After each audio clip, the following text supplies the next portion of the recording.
What's up, everybody? It's me, Critical. Today we're gonna be watching some Death Battle. Let's do this shit. I miss when all of his videos started like that. It was a different time. Let's get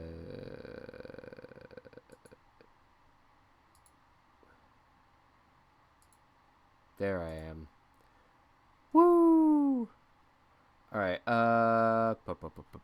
where were we? That's right, we were on Season 5 of Death Battle. We had just finished Season 4. Yes, The Return, hello. Let me actually make sure... Apologies, I just realized I forgot to do the disclaimer. Are there any big spoilers I need to warn people of?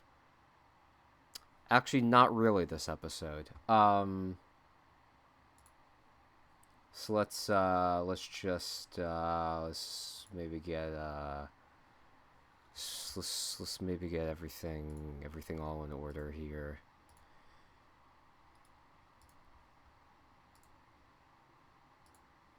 Spoilers for Death Battle Season 5. So true.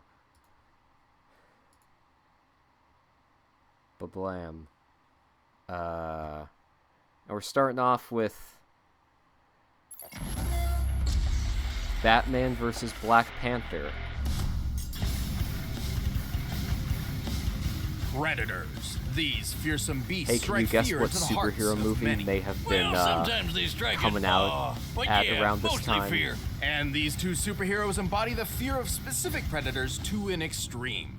Batman, the genius crime fighter this is from Batman's DC third Comics. time And Black Panther, on the Marvel's on royal the show. warrior scientist. He's And oh boy, we love and it's Batman, our job to analyze their weapons, armor, and skills to find out who would win a death battle. Before he was the Black Panther, before he was a king, T'Challa was born the Prince of Wakanda. You're like the Waka, where third now? thing. They're just Wakanda is an carnivorous. isolated They're not fictional nation predators. hidden somewhere in Africa. But while Wakanda itself is shrouded in Also, secrecy, they said T'Challa Batman was versus anything Black but Panther, but they're isolated. doing Black He's Panther been pretty first. much everywhere, but especially anywhere just, with a good university. Just to get that After earning sweet, numerous sweet, degrees from Harvard, review Oxford, engagement. Berkeley, and MIT, T'Challa came home. His father, Wakanda's king and then current Black Panther, had been assassinated, and a new ruler needed to be named. But to claim the I'm throne, quiet. he'd have to claw his way through the rite of passage. This Am I? would be a test Hold of on. fortitude, Maybe designed to video stress is just T'Challa's loud. bravery, fearlessness, and combat prowess. Also known as beating the crap Was out of video 6 just super loud? deadly fighters. But hey, T'Challa wasn't just a nerdy Wakanda brainiac. forever. He could fight too, Yeah. and he passed Rest in with peace, flying Chadwick colors. Boseman. Earning the throne and the blessings of Wakanda's But hey, guardian Black deity, Panther's cool, Bast, and the it's Panther God. nice to But see him he on the had show. to nab some superpowers first, so he went through the ritual of the heart-shaped herb. This herb connected T'Challa to the Panther God, and that link bestowed him numerous superhuman abilities. Who knew getting high could turn you into a superhero? T'Challa's new powers included superhuman speed, strength, healing, and agility. His senses also dramatically increased in acuity. Not only can he see in the dark, but his superior vision can even make out infrared and ultraviolet light. So like the powers of a cat? Yes and no. While cats do have exceptional eyesight, they cannot see infrared or UV light, though it is a common misconception that they can. Well, just like a cat, he can always land on his feet thanks to his other super senses. Specifically, his vastly improved kinesthetic sense. Which is, definitely a sense for something. Kinesthetic senses make up a person's awareness of their own Yeah, hold on, movement, sorry, like I'm muscle memory, working on but in a this. broader scope. Oh, like how we can walk up steps without looking at them. Yes. Or when I shoot my shotgun with my eyes closed. No. So Black Panther's super sense lets him move and act without having to think about it too much. He can jump across tree branches Oh, and ledges there without still even seems- looking. okay, Hey hold on, Wiz, let me- how do I become king of Wakanda? There Those we powers go. sound cool as hell. I don't know, That Boomstick. should be a Everyone knows little you're terrible better. at keeping secrets, and Wakanda houses one of the biggest secrets in comic book history. You talking about how Black Panther married Storm from the X-Men? I'm talking about Wakanda's enormous reserves of vibranium. Oh yeah, that's the stuff Captain America's indestructible shield is made of. That's right. There we go. 10,000 years ago, a Disclaimer large done. meteorite of And that should vibranium maybe crashed give in some Wakanda. also And they spoilers for hoarded what it all to episodes we have themselves, coming up. And I don't blame them. Vibranium is an extremely durable metal which can absorb audio and kinetic energy. A single gram sells for 10,000 US dollars, and Wakanda's vibranium mound is estimated to be 10,000 tons. That's over $9 billion. They're rich. Super rich. Yeah, it's With all Dio that wealth, versus Wakanda Spyro became a the Dragon. We techno-marvel found it decades out. ahead of the rest of the world. They were exploring outer space years before the US and Russia even tried. So why is this important? Well, as King of Wakanda, T'Challa has unlimited access to all of his country's resources. That suit of his doesn't just look cool, it's made of vibranium. The Panther habit is coated in a vibranium microwave mesh. This doesn't just block incoming attacks, it can literally rob them of their momentum. For example, bullets don't bounce off, they stop dead and fall straight down.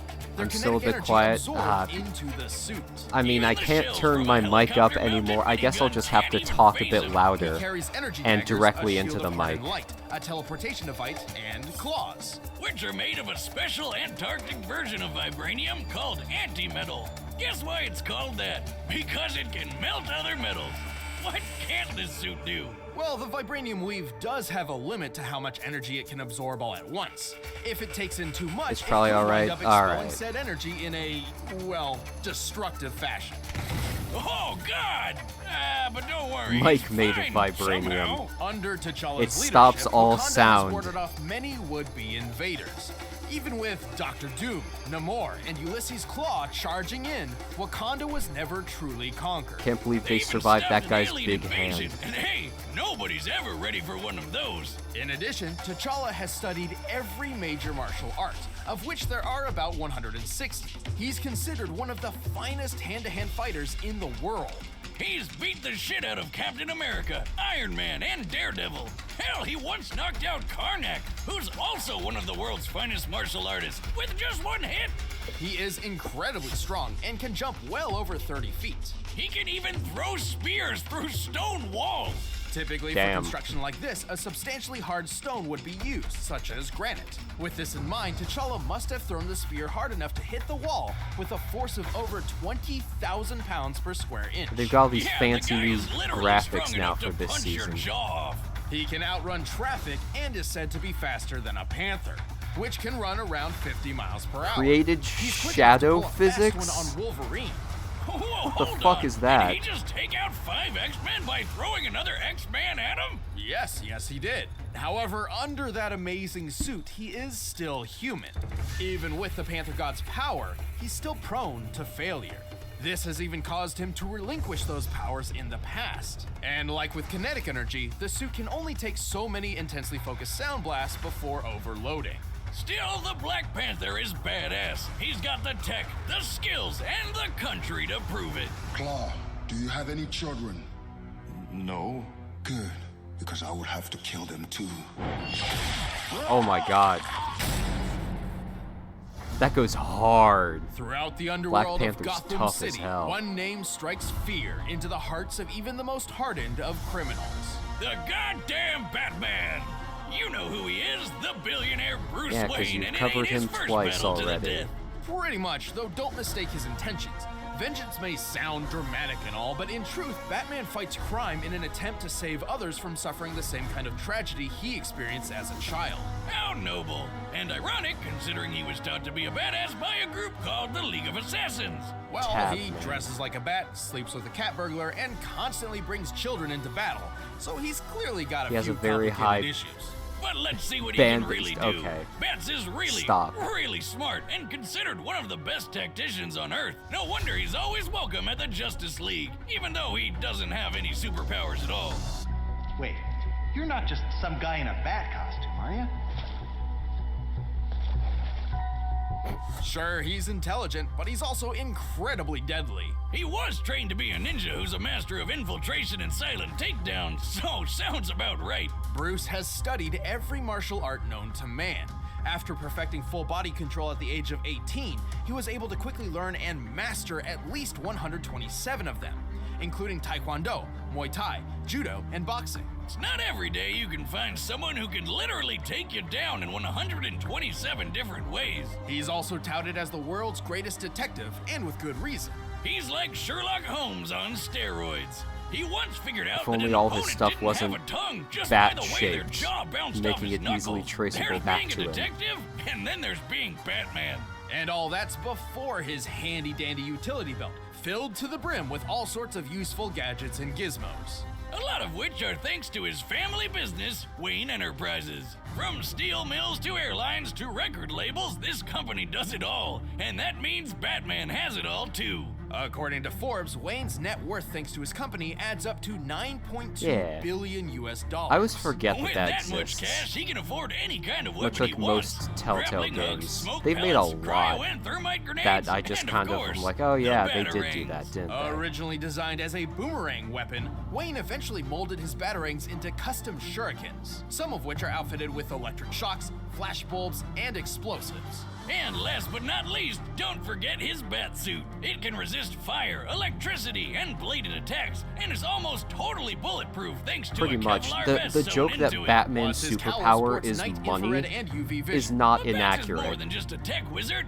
This guy bench presses 1,000 pounds in his everyday workout. 1,000 pounds! And I thought this guy didn't have any superpowers. He doesn't. The current bench press world record is actually slightly higher at 1,075 pounds, solidly placing Wayne at peak human levels. This idea generally applies to him in pretty much every area, physically and mentally. He's strong enough to break through walls, rip apart car parts, and pull out prison bars. He's quick enough to avoid That is gunfire neat how and he's even just, Darkseid's like- nearly unavoidable omega beams. like, in physically, his strongest like, suits, he's even tough just enough to take a hit from Superman. barely, Yeah, like, if Brucey ever enters the peak Olympics, human. everyone else might as well rage quit. Same difference, really. That's not to say he's invincible. True, whenever the Justice League gets in a fight with some big bads, he usually has to keep his distance. He's also somewhat mentally unstable and prone to lashing out. However, he knows this. It's one of the main reasons why he refuses to carry firearms. That's a bummer. Those are my favorite types of arms. Maybe they'll help him next time Bane tries to break his back. But of all his traits, Bruce Wayne's strongest attribute is his sheer unstoppable tenacity. Wall- Even after being drugged by the breaking Joker a wall after days is the without base sleep, level put in a for straitjacket, most, locked in a like, coffin, and buried alive 6 most feet realms underground, of power he scaling. That's like refused the to die. baseline. It takes With a all your lot, powers a and lot ability, to can you take break a down the wall? Batman. What the hell are you? I'm Batman. I'm Batman. All right, the combatants are set. Let's end this debate once and for all. But first, all this talk of animals has made me think about eating some with Blue Ah. Apron. Nothing like a good old Blue Apron ad. I missed these. But not enough to not skip. Anyway, actual fight.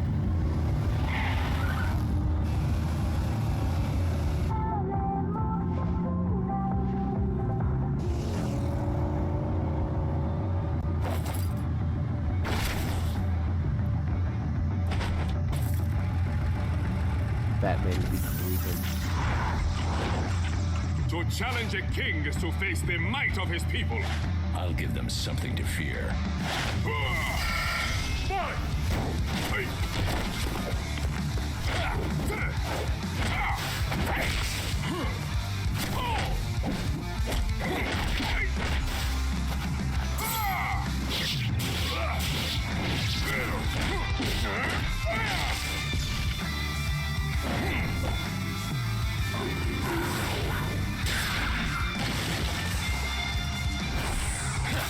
You know, I think that's how I describe this whole fight. Janky but fun. You'll see.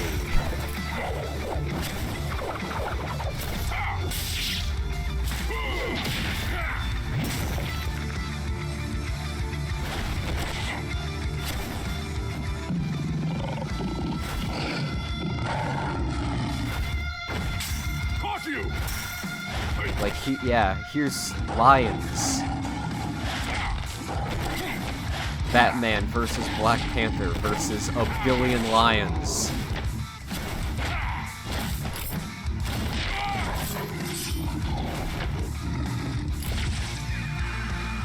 And then Batman uses 2 tranq guns.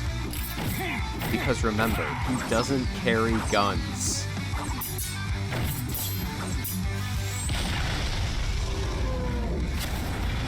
Witness the power of a king. Oh, and here's a rhino. Because this fight wasn't hectic enough already.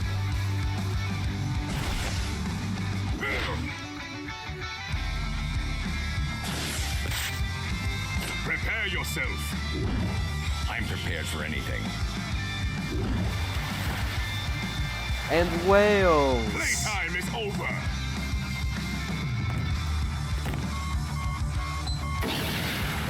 Amateur.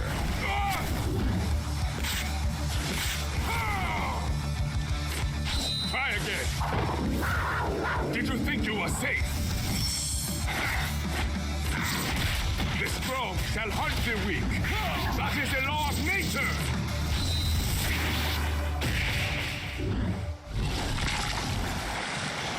Yeah, no, And my rule is law. it was a bit... When this episode came out, everyone was like, That's a new one. Black That's a Panther and bit Batman were pretty weird evenly that they're matched. not fighting Both were on, super like, geniuses and expert combatants. neutral Well, maybe he was ground, stronger and faster and thanks it's to like a that very superhuman hazardous nerve. It definitely location helped, but alone was that's not not enough to somewhere beat the where Bat. either of Batman them has would won typically dozens of be. duels against people with similar I mean, or it's even cool, better but it's abilities. like, As far as skills were concerned, neither held Sure. a distinct advantage. However, that was not the case when it came to their also, weapons a and complaint that I armor. do agree Long with story is short, that vibranium got they Batman go over stumped. all of He just these didn't have anything in cool, that like, belt of his that could get tech around things it. that We scoured Black the Panther comics, has movies, in TV his shows, and more analysis, to see if Batman had and then any he possible way doesn't of countering use the any of them. vibranium. While he's used hundreds of clever gadgets over the years, we were actually very Also surprised to this. find that he had no reliable method of getting around armor like that. Take a look at Batman's fights with Bane. He doesn't have armor, but he's physically superior to Bats, just like Black Panther is. And what does Batty always do to beat him? Aim for the weak spot. But guess what? Black Panther doesn't have a weak spot. It's certainly believable that Wayne had the ability to develop a gun that could overload the Panther habit, but even if he could, he never would wield it in the first place thanks to his rejection of all firearms. Ah, you hear And while that? his suit can He could stop have a few made a knives and gun bullets, that it would didn't beat stand a Black chance against Panther, Black Panther's but he anti-metal wouldn't claws. use it In the because he end, doesn't Bruce use just waned guns. in comparison to T'Challa. And the only thing The that could winner is beat Black Black Panther, of Panther. course, is a gun. Everyone knows that. Hey guys, thanks for watching the premiere of Season 5. Yeah. For the commentary on this episode, click that box right over there, start a first membership trial. And if you want the fight It track, does all say you gotta do something, is though, click the that this is description probably below. the Sounds pretty low good. point of the season, though, is the first episode.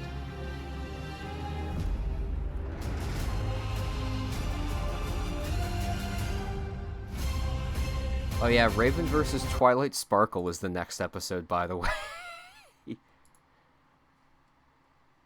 This episode of Death Battle is brought to you by War Robots, the tactical six. Oh, and a new sponsor. That's not Blue Apron.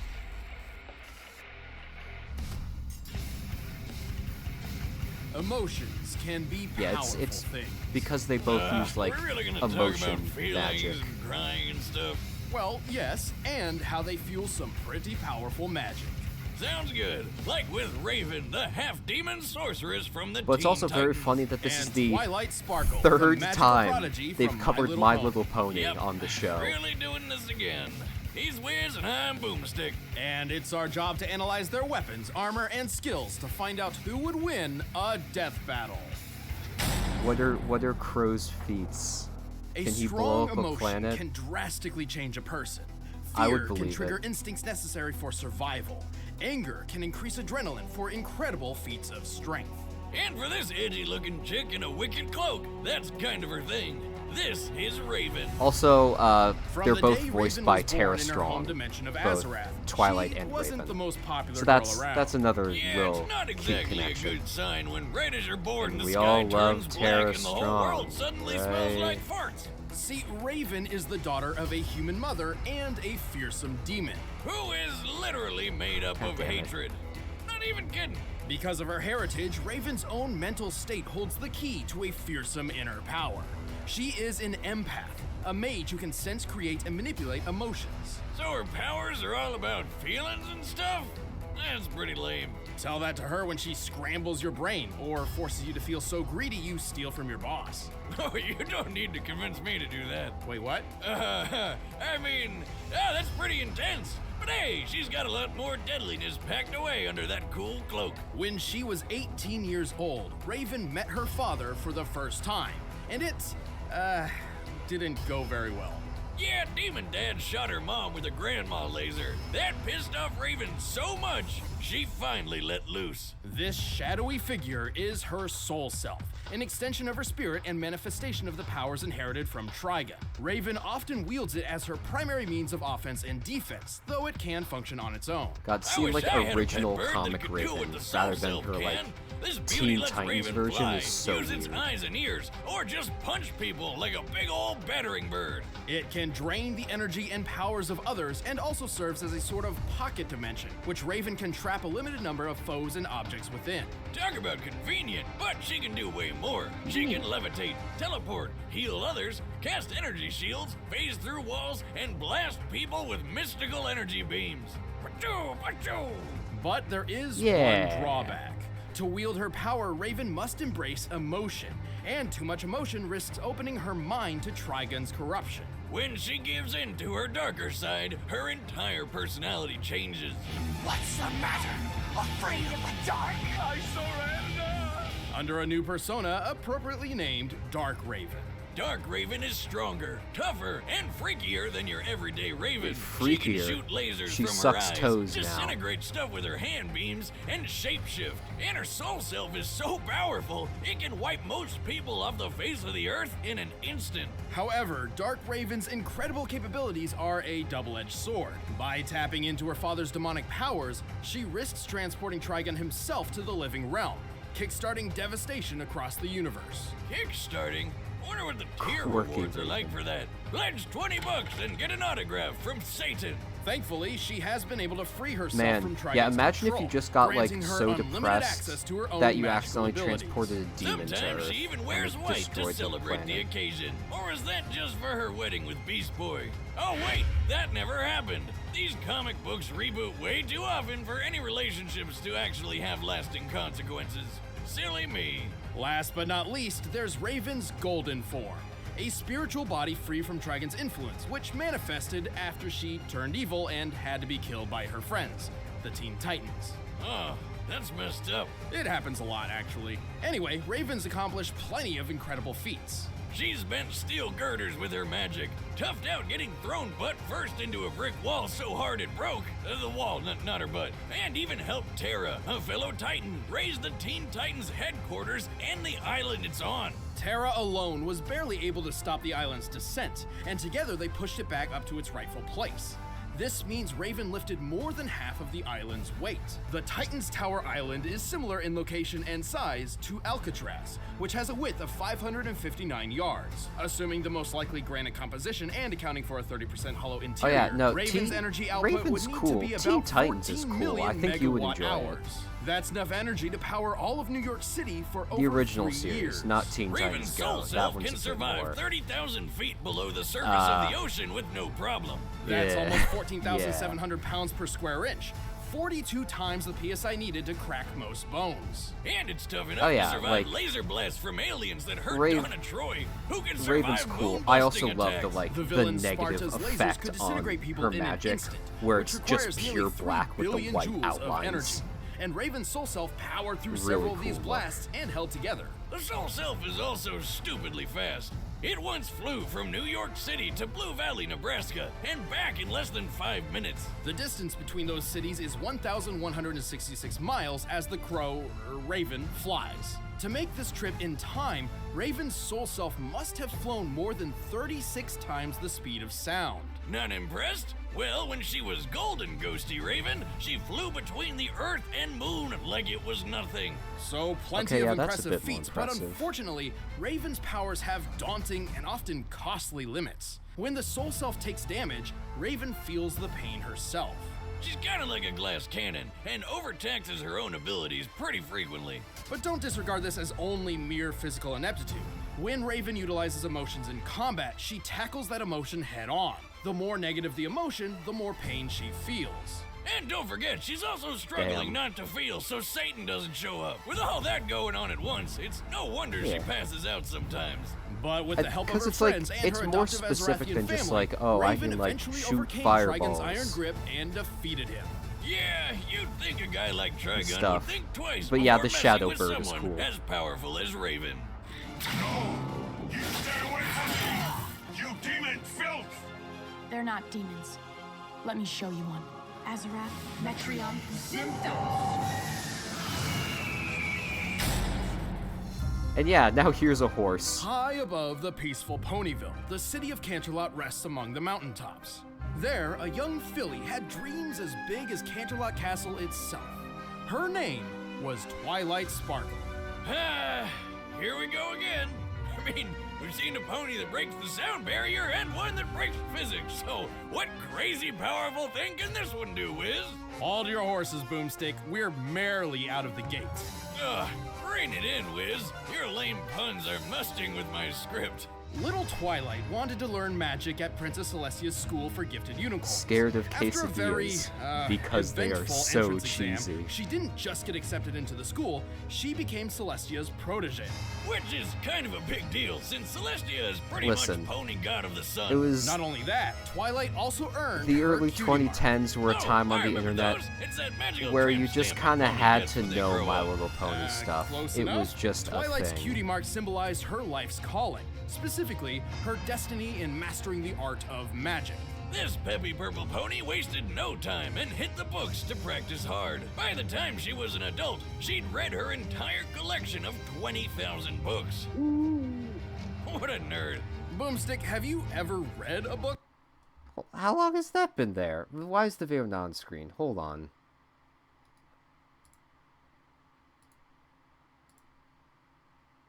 How long has that been like that? Could you guys, like, hear it? Alright, it's back now. Yeah, no, like 30 seconds. Should I rewind? I'll rewind a little bit. Yeah, and then Twilight died in a big explosion. The end. It's that magical tramp stamp a pony gets when they grow up. You could Close hear enough. it? Okay, Twilight's I'll cutie rewind mark a bit symbolized anyway. her life's calling, specifically 'Cause you wanna her watch destiny more in My Little mastering Pony, the art right? of magic. This That peppy shouldn't be purple too pony hard on it. wasted It's not a no bad time show. and hit the books to practice hard. By the time she was an adult, she'd read her entire collection of 20,000 books. What a nerd. Boomstick, have you ever read a book before? Do gun manuals count?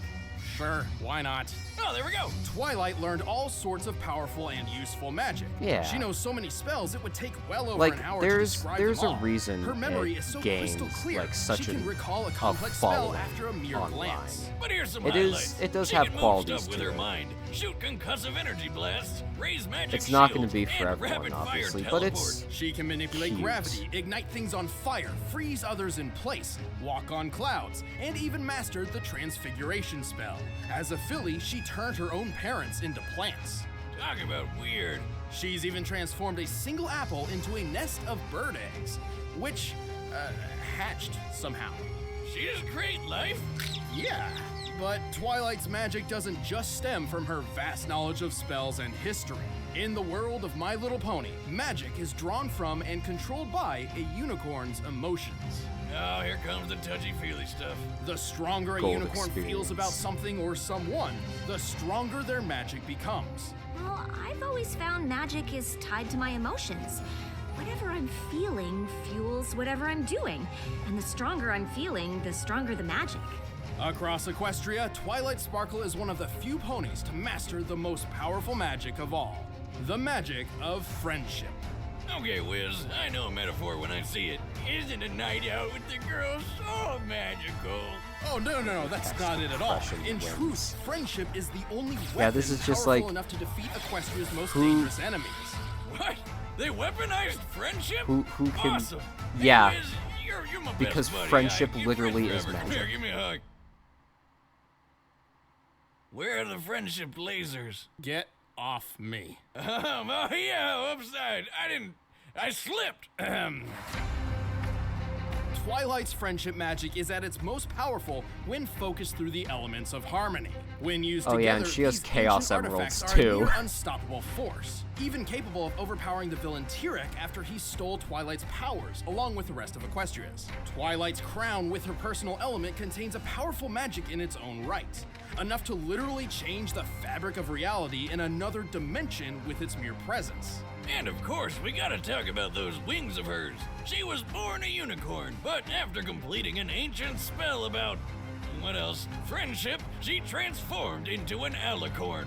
A mix between a unicorn and a Pegasus, and a chance to sell just a whole ton more merchandise. It's a good thing too. Alicorn magic is leagues more powerful than a plain unicorn's, and Twilight needed the extra boost to defend Equestria as its newest princess. Like when she fought that Tyrek guy. After Tyrek absorbed the magic from Equestria's entire population, Twilight was forced to confront him herself while wielding the power of 4 alicorns. When did it become Dragon Ball Z with baby girl horse toys? Anyway, check out how Tyrek rocketed Twilight straight into this mountain, and she was totally fine thanks to her magic shield. By comparing Twilight's apparent size just before impact to her actual size of approximately 4 feet tall, we can estimate the distance she was thrown to be about 145 shonen anime feet. battles Tyrek then in closed frickin' this My distance Little at Pony. 64.5 Who miles knew? per hour. Combined with his estimated weight of over 31,000 pounds, Twilight's shield had to stand up to over 8 million newtons of force. You know what? Forget it. I'm on board with this pony stuff. Twilight is tough enough to survive bombardment by anvils and pianos, fast enough to fly over 300 miles per hour without using any spells, and even strong enough to lift and carry a rock weighing 4.5 tons. Her telekinesis is strong enough to lift a 340-ton bear and even uproot this giant flower tree thing. And with the other alicorn's magic, she can move the sun and the moon. Okay, yeah, friendship I powers want to way see better her than break expected. a wall. However, That's if the Twilight true has test. one glaring weakness, Can it's they her break a unwavering wall? neurosis. Oh, you mean how she's obsessed over staying organized, and if one small thing goes wrong, she totally loses it? Yes, she has a, well, difficult time dealing with unexpected stress. More often than not, She even just makes like bad me, for real, situations for worse real. before starting to fix them. But hey, when push comes to shove, Twilight Sparkle pulls her weight and more. You have no magic! You're wrong, Tyrek.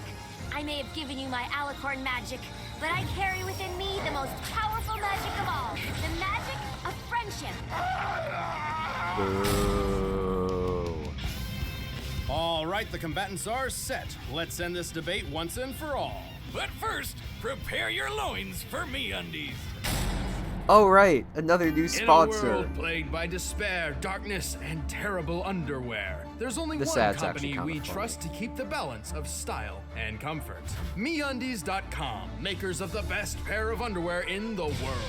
Their diamond-seamed pouches cradle my most sacred of jewels without feeling restrained or imprisoned. Forged from sustainably sourced fabric 3 times softer Spanted than cotton, underwear. which renders the wearer plus 10 in comfort and agility. And MeUndies.com has a 100% satisfaction guarantee. You'll love Look your at this undies or get beautiful your underwear. coins back. It's dangerous to go unclothed. Get the softest underwear you'll ever own 20% off with free shipping and 100% satisfaction guarantee. Just Get head to it? MeUndies.com/battle.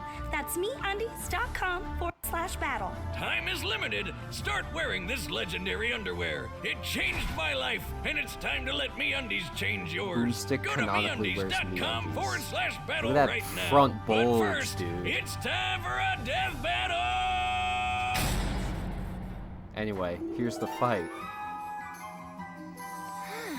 Transdimensional teleportation? Let's give it a try.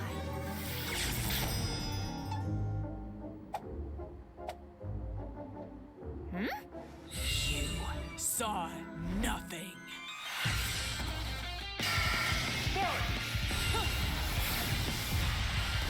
Oh, flashing lights warning for this one, by the way, I should mention.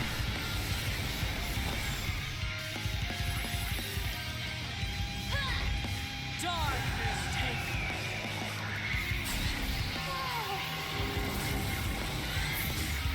Oh no, not again!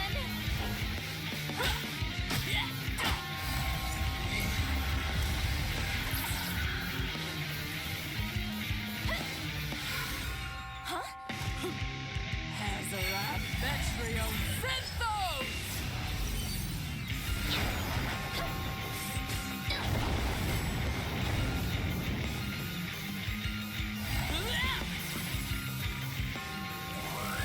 Is that all you can do?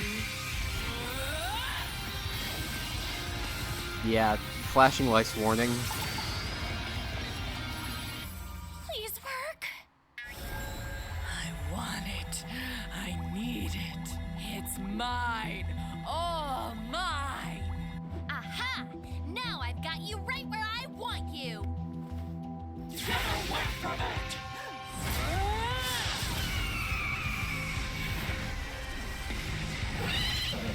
My rock collection.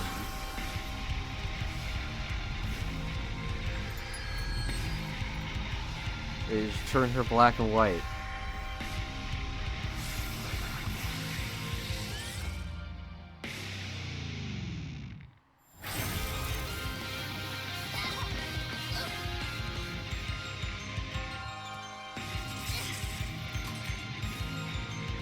Sorry to soil your fun.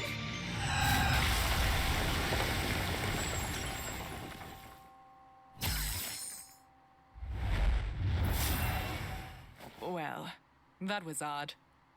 KO! Dear Princess Celestia, today I learned that the only thing more powerful than friendship is a giant bird spirit colliding into me at Mark 36.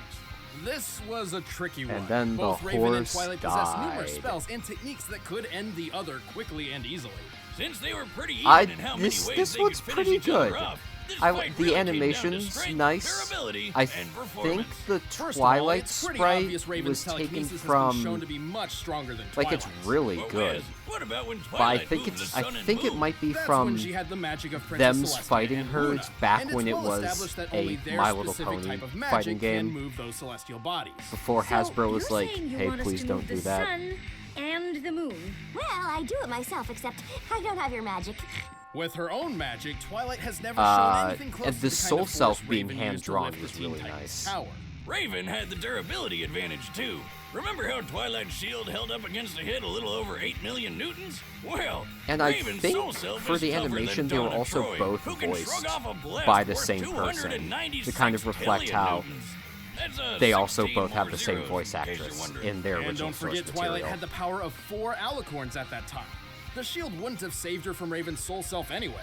Not only could it absorb Twilight's powers and emotions, and not only was it capable of operating while Raven was unconscious, but it also made a mean dive bomber. Raven's soul self could fly at speeds exceeding Mach 36. Since it's often been used as a battering ram to hit enemies, we know it has mass, but not exactly how much.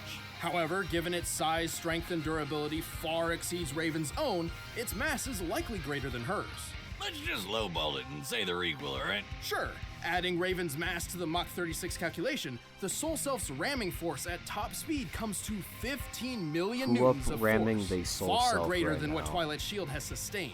Ain't no pony walking away from that. Plus, Twilight's positive attitude meant Raven didn't have to even worry about pain when using her emotions against her. While they may have matched each other in spells and skill, Raven's more powerful traits and exceptional Soul Self earned her a hard-fought victory. Yep, Raven really ponied up for this one. The winner is Raven. Good episode. Thanks for watching, guys. If you want to see commentary on this episode, just click that little box over there and start a first membership trial. And if you want the battle music for yourself, you can click the And link in the next description below time and get it off iTunes. See you the next one.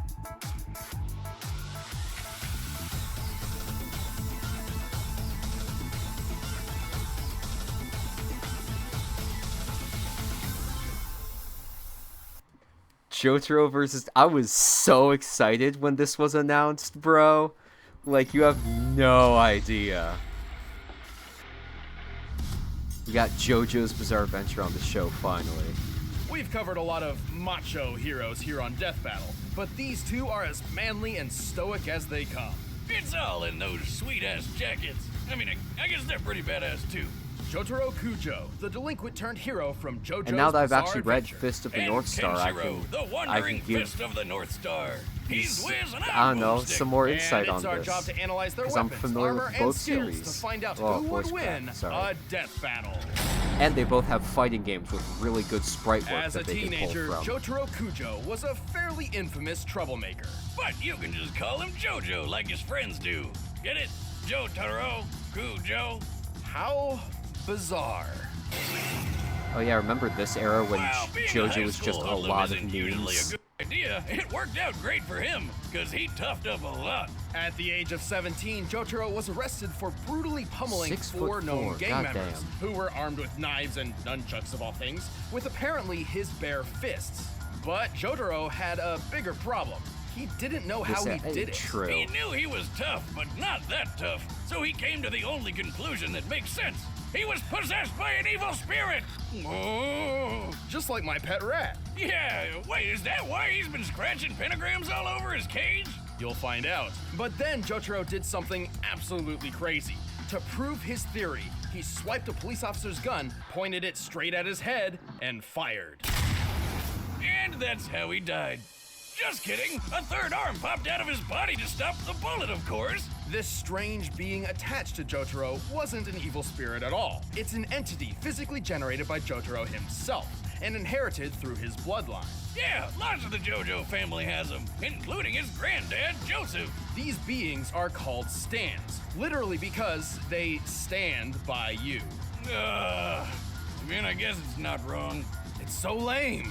Stands are powered by their user's life force, and turns out Jotaro's life force is supercharged because he's got one of the strongest stands of all, Star Platinum.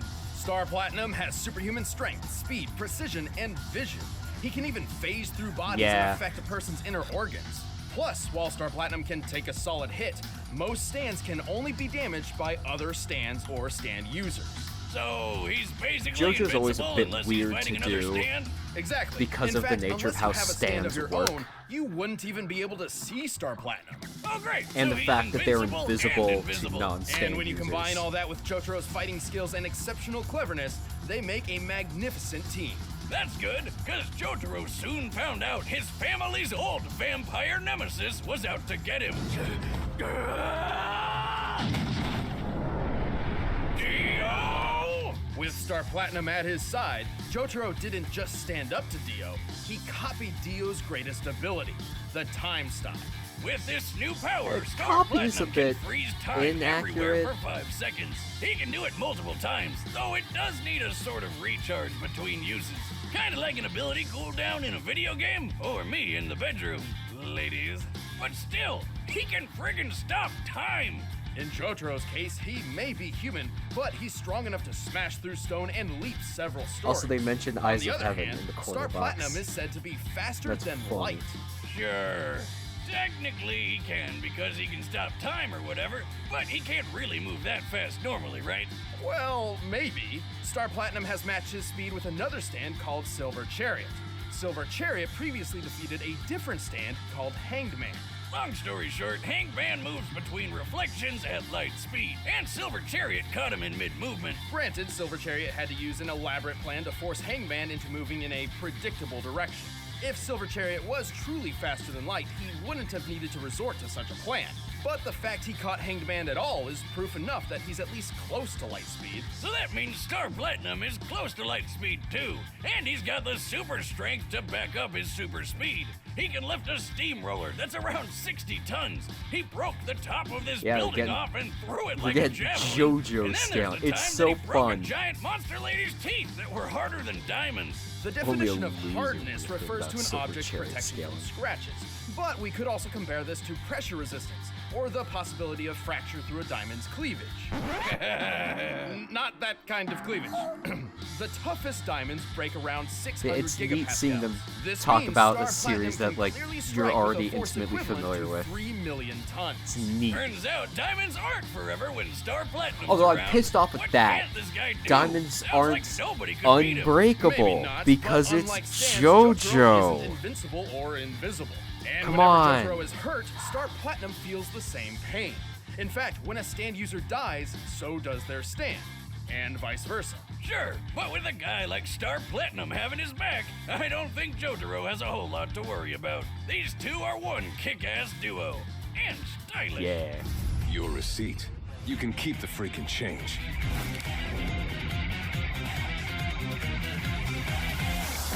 so cool. It's the last decade of the 20th century, and the world has been ruined.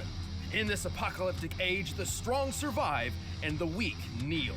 Only one man challenges this new society, and fortunately, he has the literal power to do it. Kenshiro, Fist of the North Star. Like most important protagonists, Kenshiro began his journey to greatness as a young orphan. Lucky for him, he eventually met Old Man Ryukin, who was a pretty cool dude. Ended up adopting Kenshiro along with a few other kids. He was also the 63rd Denshosha. Don't shoot what? It's on safety. A grandmaster of an ancient Chinese martial art called Hokuta like Shinken. While anyone part can learn the 6 basics of this Jotaro, dangerous but fighting they style, show him there can only as ever be part one 3. grandmaster for each generation. Because that's so the that's sprites what they have. Kenshiro set out to be. And with patience, training, and plenty of muscle building, You he are was shy. named the next successor of Hakuna Matashin. Too bad his adopted brother got pissed he wasn't chosen and killed Ryukin over it. Yeah, Talk about Jotaro sore doesn't really loser. get much With stronger Hokuto between like Shinken mastered, end Kenshiro of can part focus his 3 energy into his strike, to part effectively 6. killing an opponent with a single blow to their pressure points. There are 708 Oh yeah, malleable pressure Kenchiro's points in the pretty human tough. body, and Yeah. striking any of them can cause all sorts of effects. Stunning, blinding, healing, restoring memories, making people walk backward. But mostly, That they does just happen. make people explode. Anyway, things started looking pretty great for Kenny. He even got engaged. But then nuclear war broke out and turned the Earth into Mad Max land. Kenshiro's fiancée got kidnapped, and this guy used his knife fingers to draw a nifty Big Dipper on Kenshiro's chest. Seriously, how is he not dead after that? Miraculously, Kenshiro survived and began his wayward journey, wandering the wastelands searching for revenge. And if we go by how many people he blew up, I'd say he got plenty of it. He really does leave a big mess behind. I can't even imagine what it must be like to clean up after one of his fights. Kenshiro had no problem killing hordes of baddies with moves like his bone-crushing fist, spilling wheel-exploding fist, and 100 crack fist. Huh, seeing him kill all these people from the inside out reminds me a lot of my ex-wife. How? Emotionally, Wiz. Most of the time, his body explosions don't even happen right away, giving him plenty of time to explain to his foes how they're about to die, right before they explode. You think you can beat me with a finger?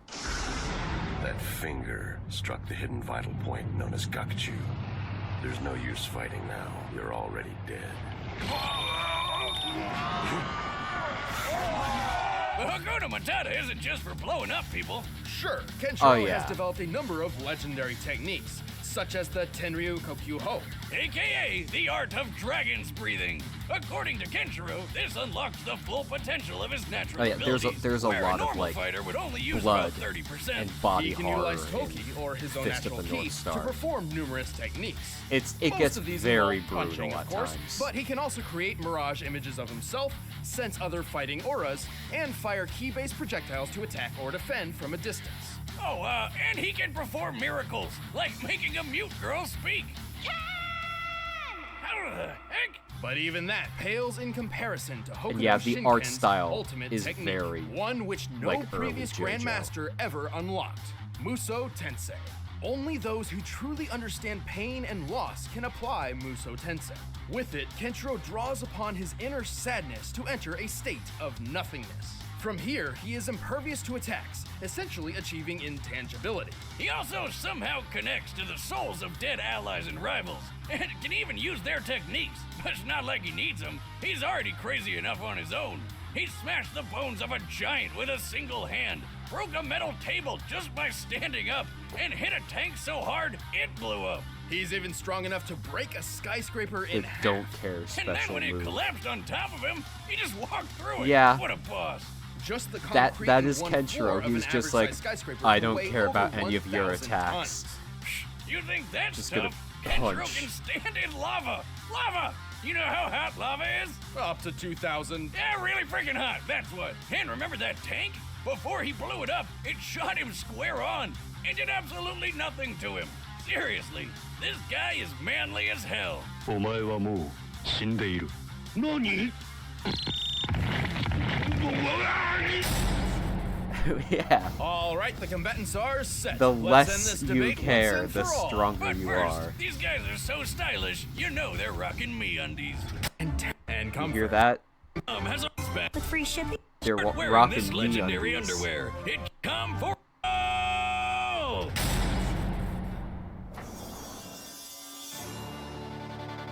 And now onto the part people care about.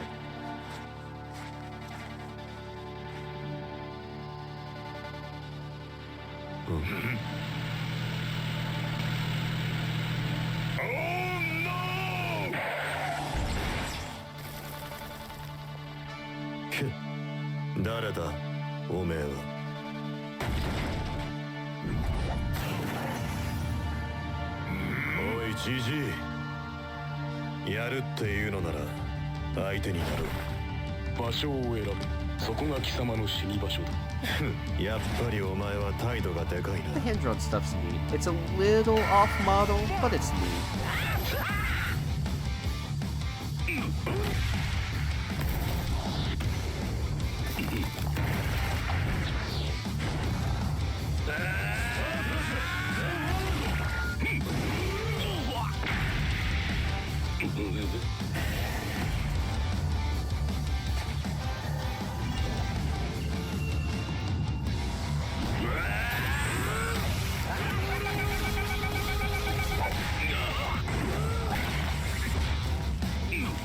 Also, the track is really good.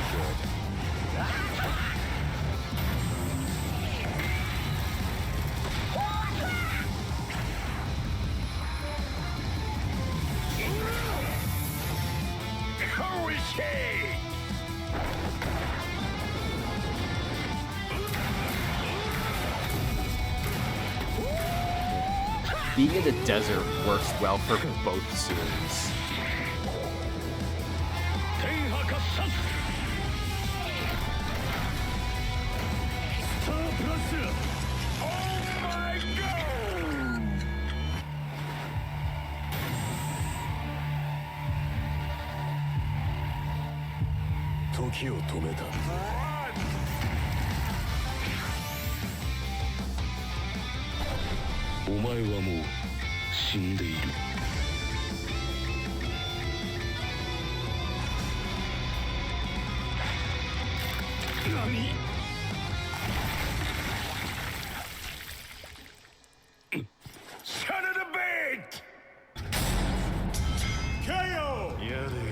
But yeah, this one's also pretty good.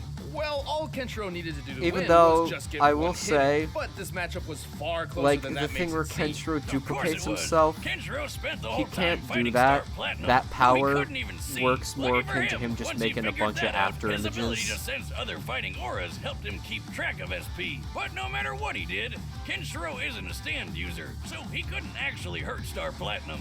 Then again, Star Platinum's own strength wasn't quite enough to hurt Kenshiro much either. One of Star Platinum's greatest strength feats involves breaking and throwing a small section of a building. Like, in comparison, at the very Kenshiro least, broke an entire building, it's hype let as it hell. fall on him, and acted like it wasn't even there. Also, while Jotaro may be skilled in deducing his And enemy's again, weaknesses and strategies in mid-fight, this Kenshiro's season skills, is where they start to durability, and use custom straightforward music approach tracks meant there really for wasn't all the anything for him fights. to pick apart here. And this Kenshiro one's did one of have my trouble favorites. with Jotaro's Incorporates time both stopping and Star Platinum's speed. Jotaro's However, theme with his awesome durability and plus the additional intangibility when Fist of using North Muso Star Tensei, opening Kenshiro into it. survived the time stops. And the time stops cooldowns between uses gave Kenshiro enough time to work around them. The time stop has been worked around by foes in Jotaro's past before, and as far as speed was concerned, Kenshiro may not have been faster than Star, but a mix of Muso Tensei and Mirage clones were more than enough to get by. And let's be real, Jotaro never stood a chance against Kenshiro by himself. In the end, both combatants had plenty of advantages, but Kenshiro's techniques and overwhelming power ended this fight. Jojo didn't stand a chance. The winner is Kenshiro. Yeah. Hey guys, thanks for watching this death battle. If you want to see exclusive commentary, click that link right over there. And if you guys want to pick up the fight track for this episode, link in the description.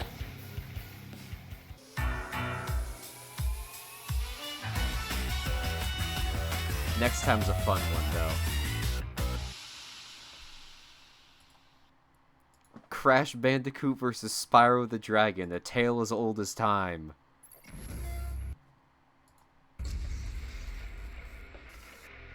This is classic gamer stuff. You gotta do this. The early 1990s played host to one of the biggest battlegrounds the world had ever seen. The Console Wars.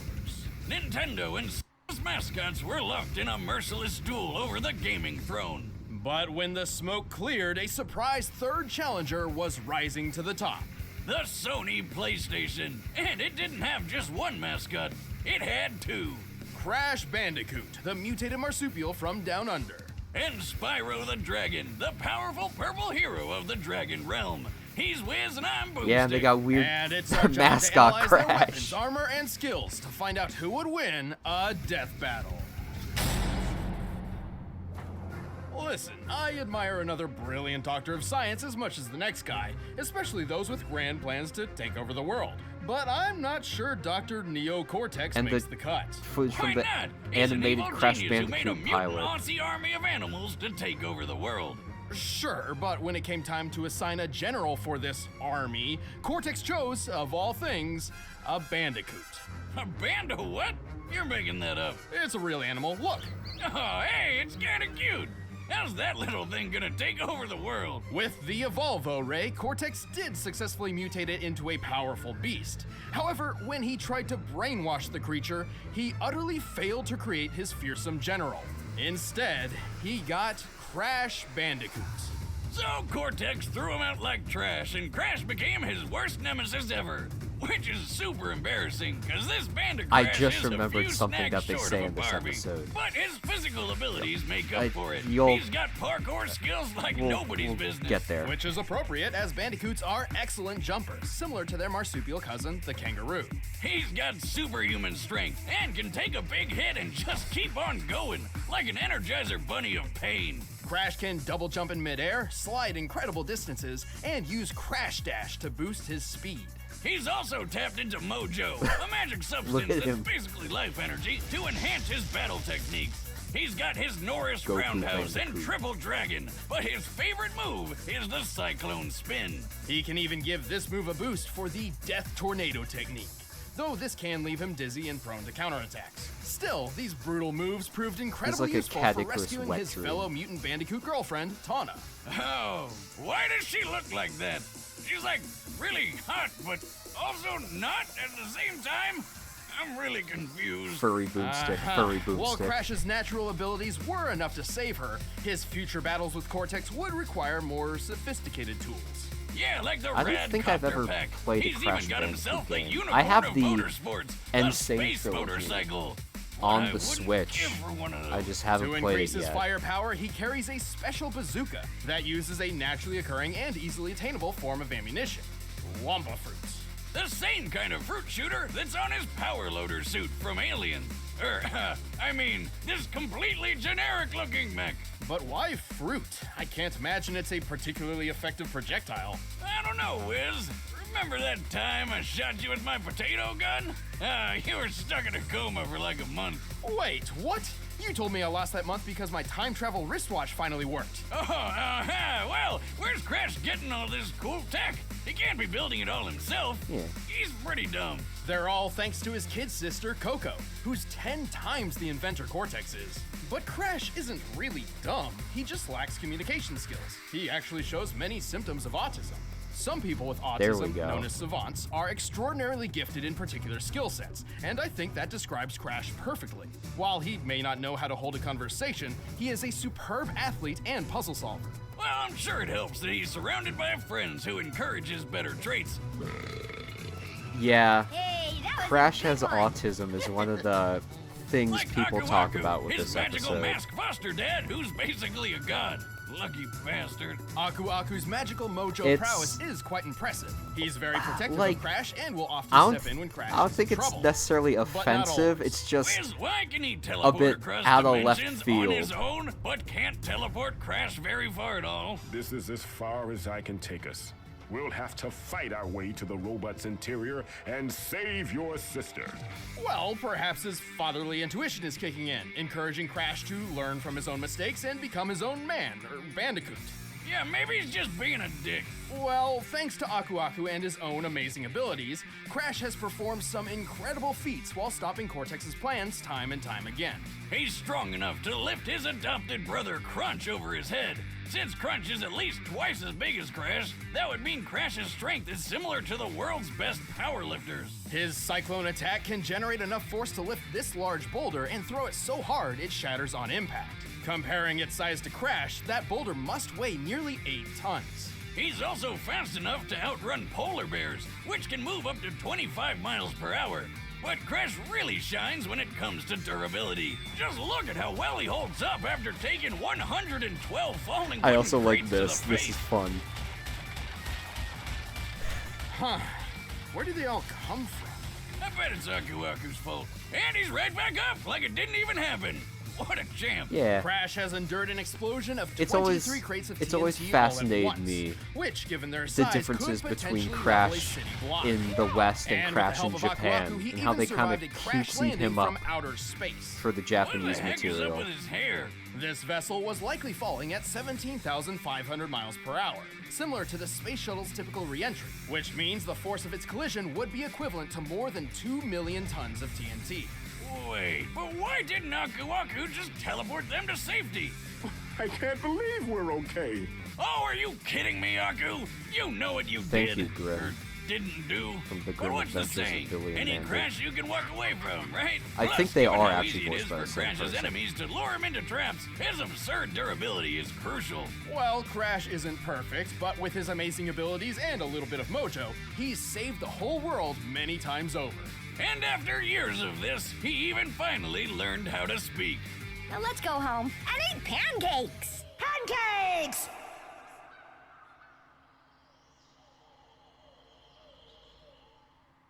Wait, that's it?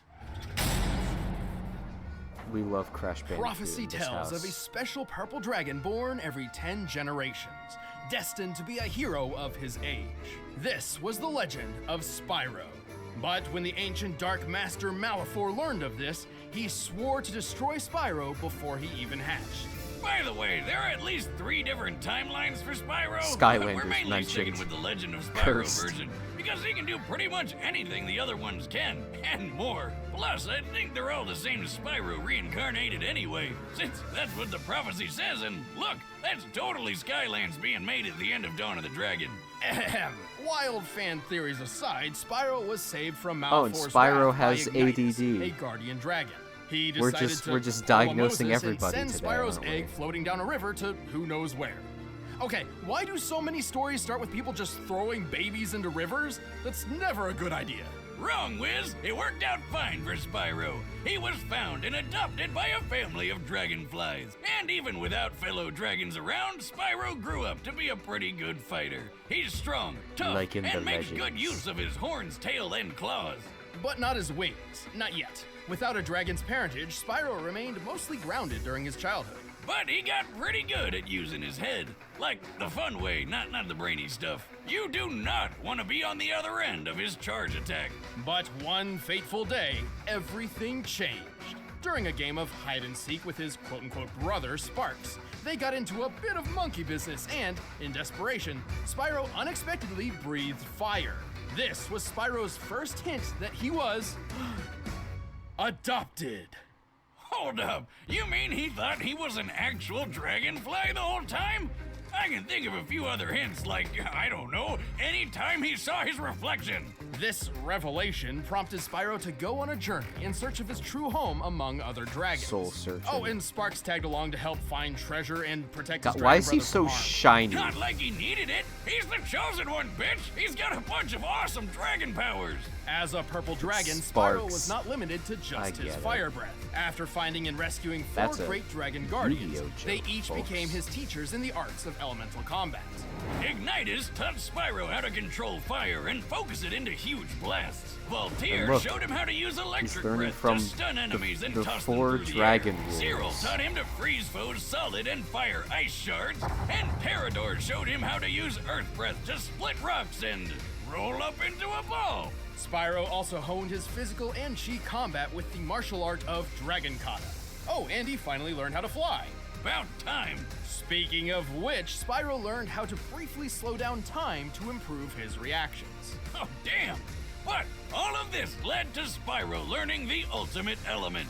The convexity breath. Ether. Convexity. It's ether. No, stupid, everyone calls it convexity. Oh, okay. Purple dragons like Spyro can use a mysterious energy that is essentially the spiritual life force of the universe.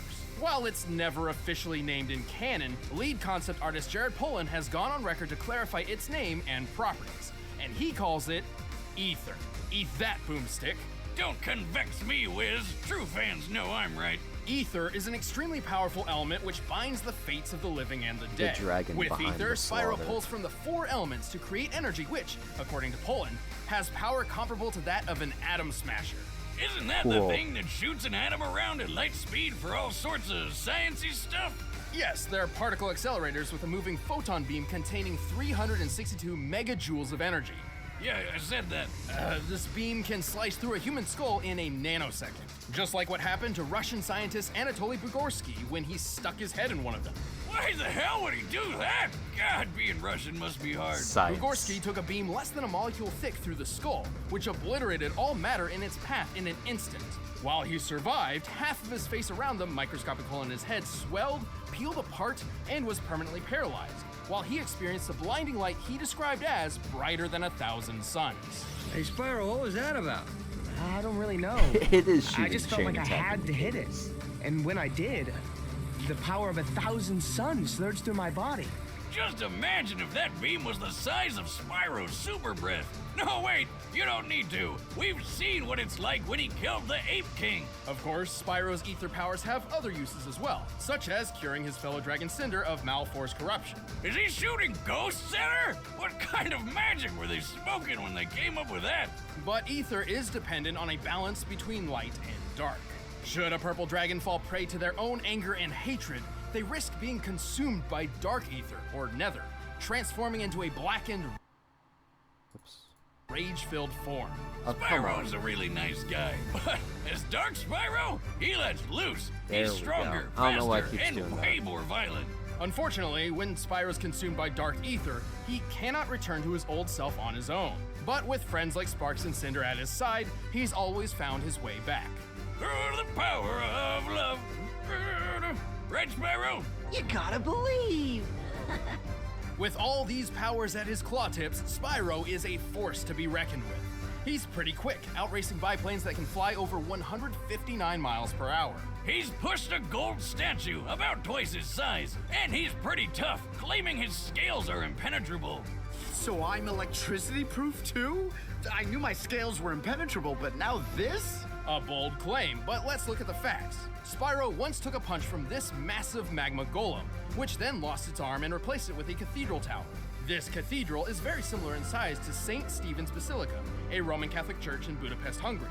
By taking the height, length, and depth of the basilica and adjusting for empty space, we can estimate the arm's mass to weigh over 400,000 tons. Assuming a low-end punching speed of 15 miles per hour, that of the average humans, the golem must have hit with at least 1.9 million tons of force. And after getting all these powers, saving the dragons, his and skills defeating were the Dark impenetrable. Master himself, But now Spyro this. tapped into ether one last time to literally pull the exploding planet back together. What? How the hell? How? I'd say a mix of the power of love, magic of friendship, and a smidgen of prophetic destiny. Wiz, I want a pet dragon more than anything. It's a sad sight, Sparks. Another noble warrior falls victim to the plague of love. Just look away. Look at him go. All right, the combatants are set. Let's end this debate once and for all. But first, let me tell you about the mascot of good food, Blue Apron.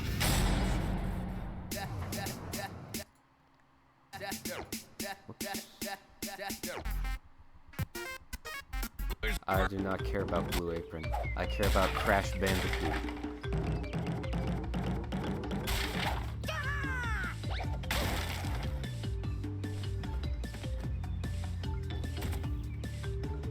Oh yeah, Weird. What are you doing? Crash Purple and Spyro Orange.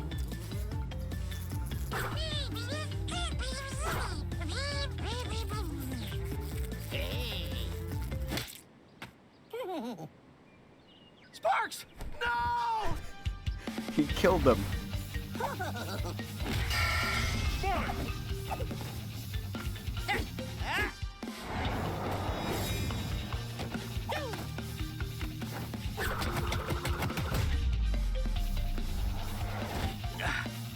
All right.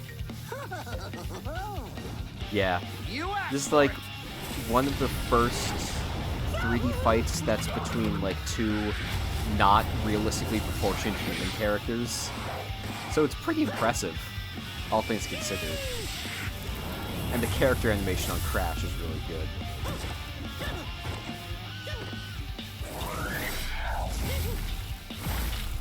And this! He's doing the running away toward the camera thing.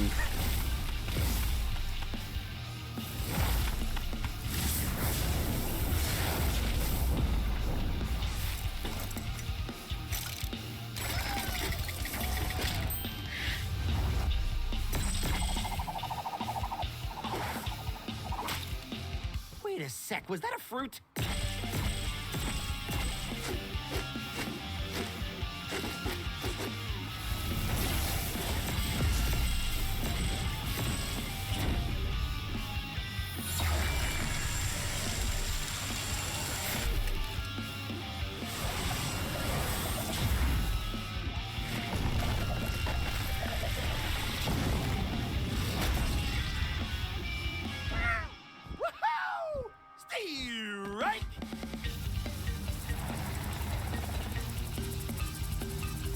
Where do you keep finding these things?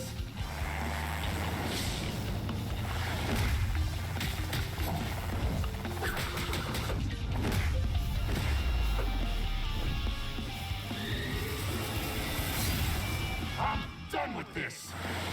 Now Spyro is pissed off.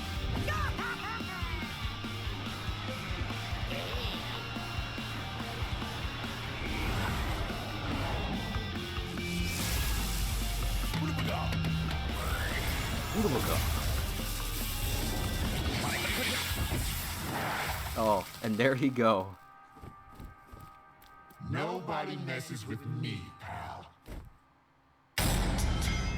Again, another pretty good Gaku one. Aku's gonna pull Crash For being from the grave being the after first that. 3D Spyro had animation plenty of the obvious season. advantages. It His was, speedy it flight was let him fun. control the pace of the battle, Very nice and his and elemental arsenal gave him a cartoony. much wider variety of attacks than Crash had ever seen in a one-on-one fight. Spyro's Even iconic with his line. extraordinary puzzle-solving skills, Crash could was not simply jack overwhelmed. Spyro But because it only affects surprisingly, creatures this made of wasn't nearly as mojo. one-sided as That it looked line, on if you paper. don't know what With it's the strength referring to throw an to, 8-ton is very boulder, funny. Crash was actually stronger than Spyro, and both of them had survived impacts worth around 2 million tons of force. How convenient! It's almost like they planned this all along. To be fair, we did have to lowball Spyro's durability against the Golem's punch. However, both of them had shown durability, which far exceeded much of their Spyro attack does capability. not have mojo. So He even lacks with the his gadgets, sauce. Crash really He didn't does have not a good know way the to method. hurt Spyro very much. But the funny thing is, Spyro didn't have many attacks that could firmly hurt Crash either. They were both just too tough. Well, until Spyro used the Ether Breath, which could literally break matter apart at an atomic level. Not even Aku Aku could save Crash from a beam that intense. I guess Crash just couldn't spin this one. The winner is Spyro the Dragon. Hey guys, thanks for watching this episode of Death Battle. If you want to get the battle forget music what's for next. yourself, you can get it by No, clicking the wait, link I below. remember. And if you guys want to see exclusive commentary on this episode, click that little box over there, first membership trial.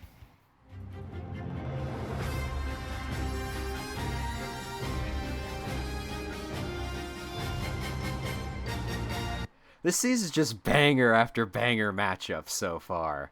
Like, this is another one where when it was announced, I was like, This episode of yo! Death Battle is brought to you by War Robots.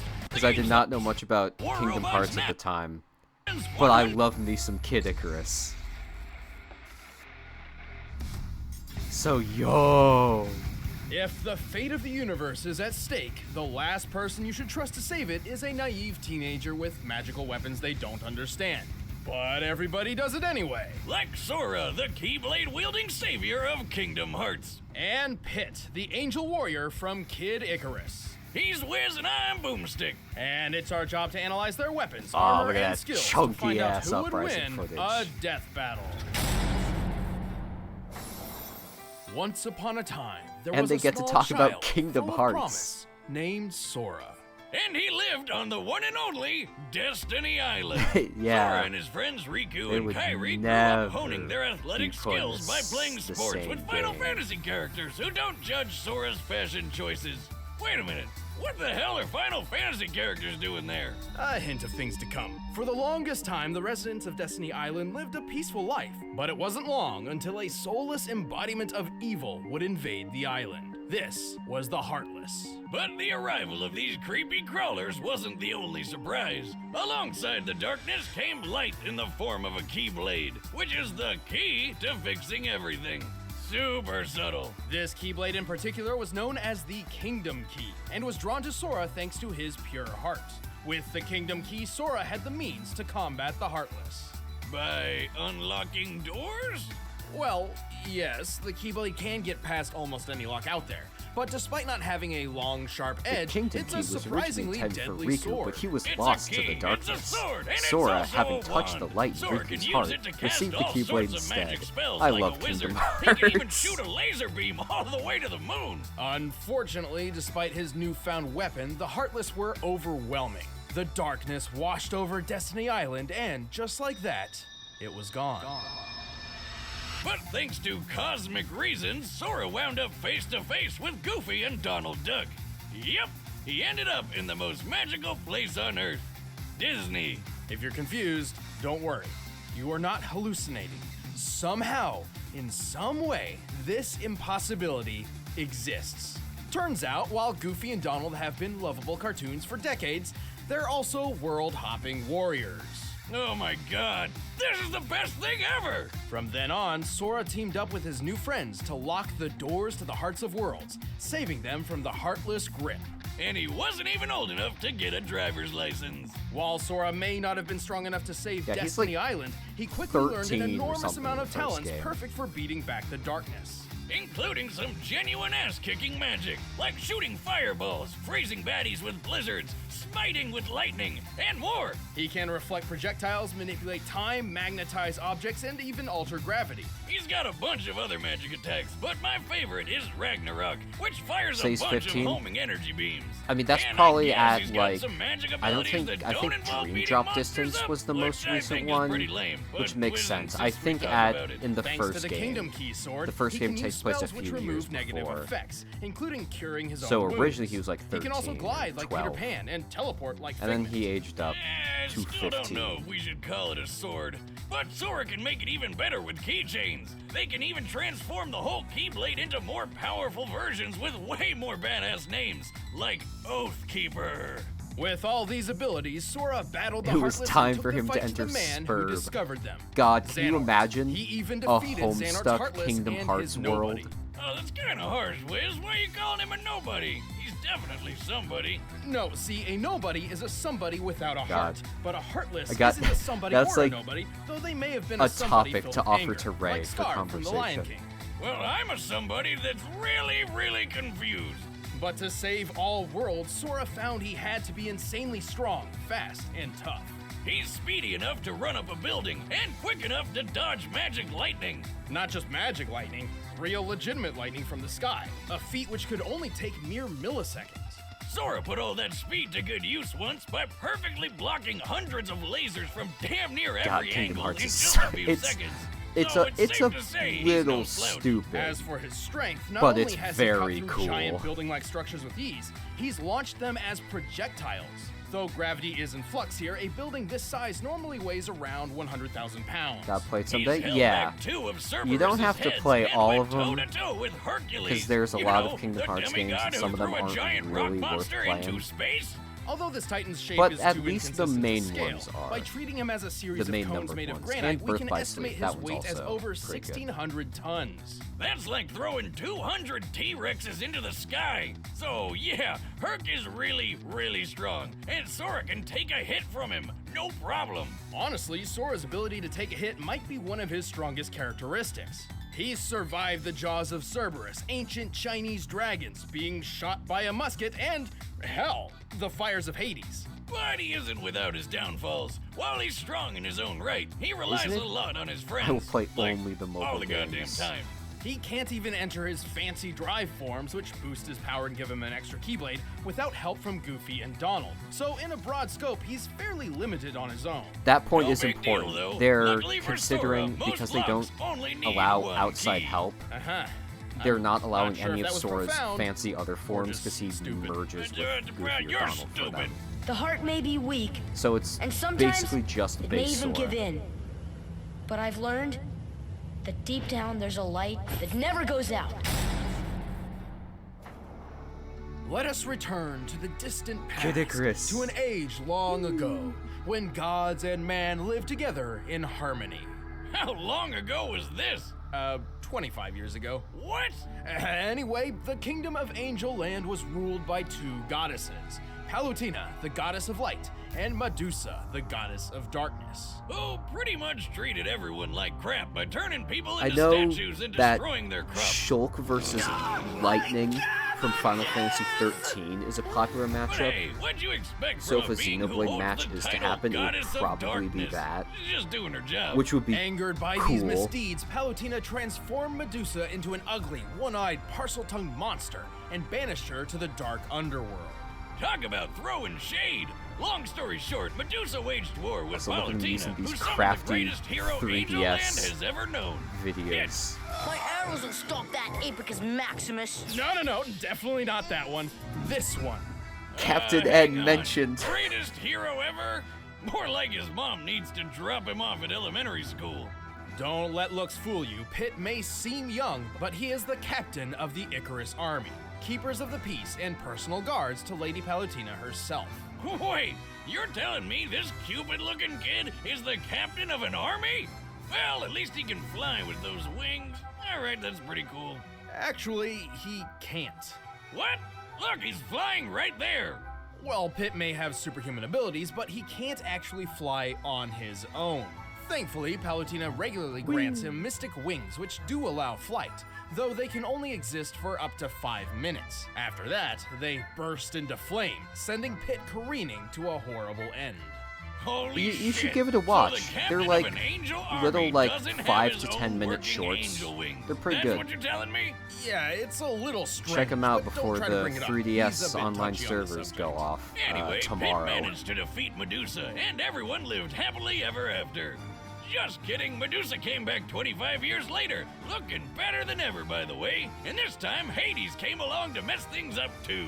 As captain of the Icarus Army, Pit has some extensive training under his belt.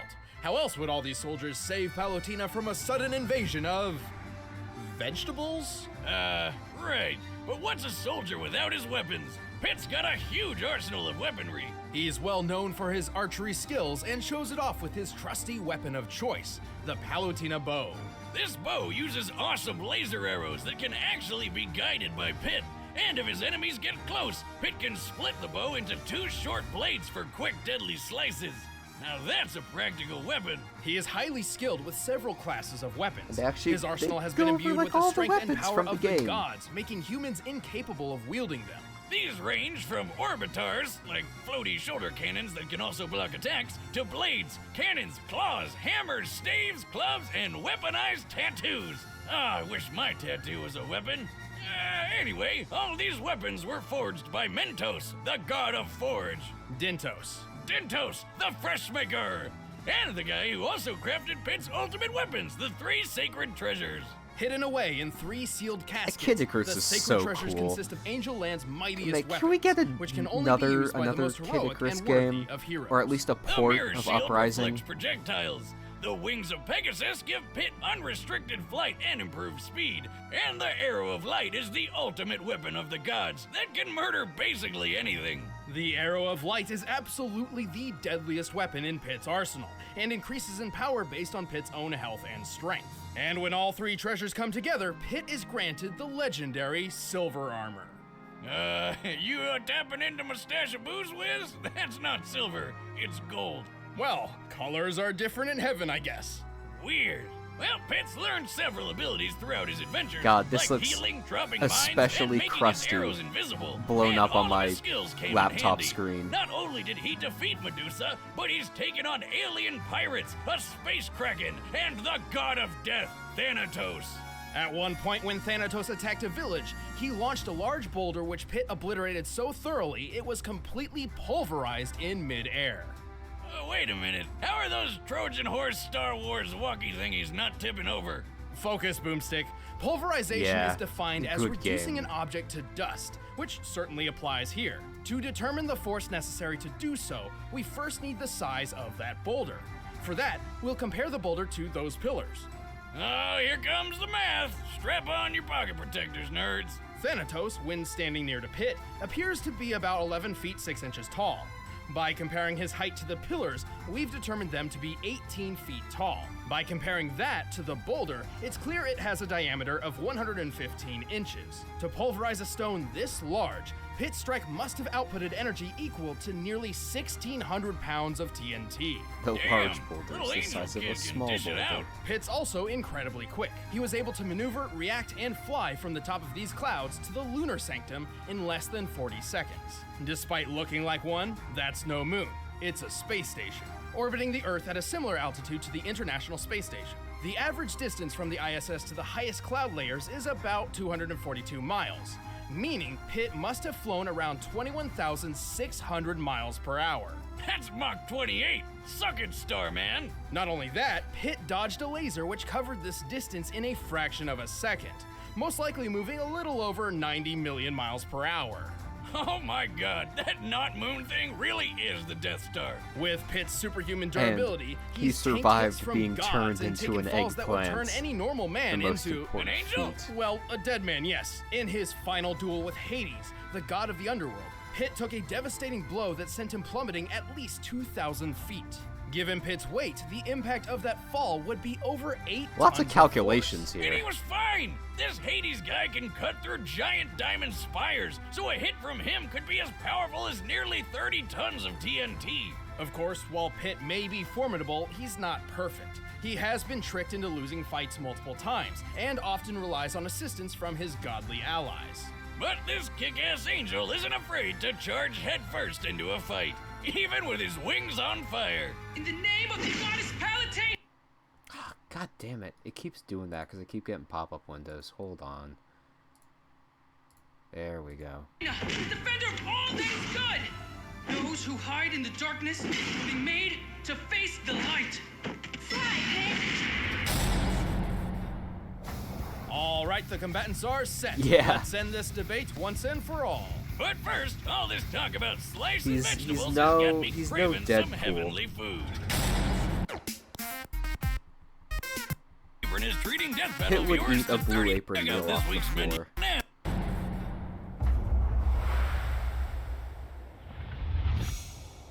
Yahweh! Go get him, pal! What he said? So, whose rear am I kicking this time?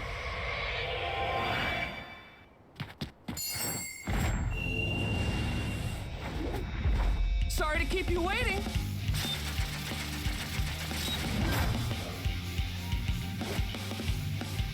Yeah, these are the Super Smash Flash 2 sprites for both of them. They were given permission by McCloud Gaming to use them.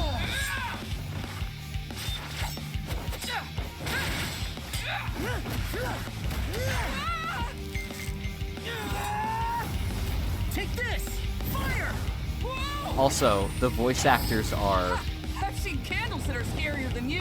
Justin Briner as Pitt and Bryce Papenbrook as Sora, I believe. Also, Let's take this to the next 10 out of 10 impact frame.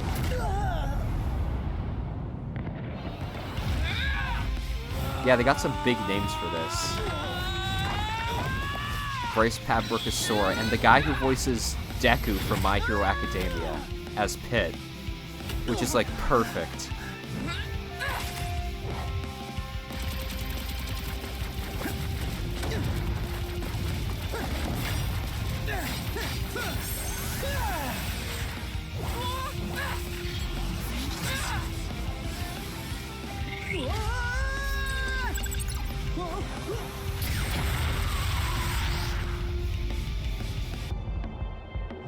Whoa! You can teleport? Mind blown. Let's see what you think of this! That one sounded really Bryce Pathbrooky. Like that was Makoto.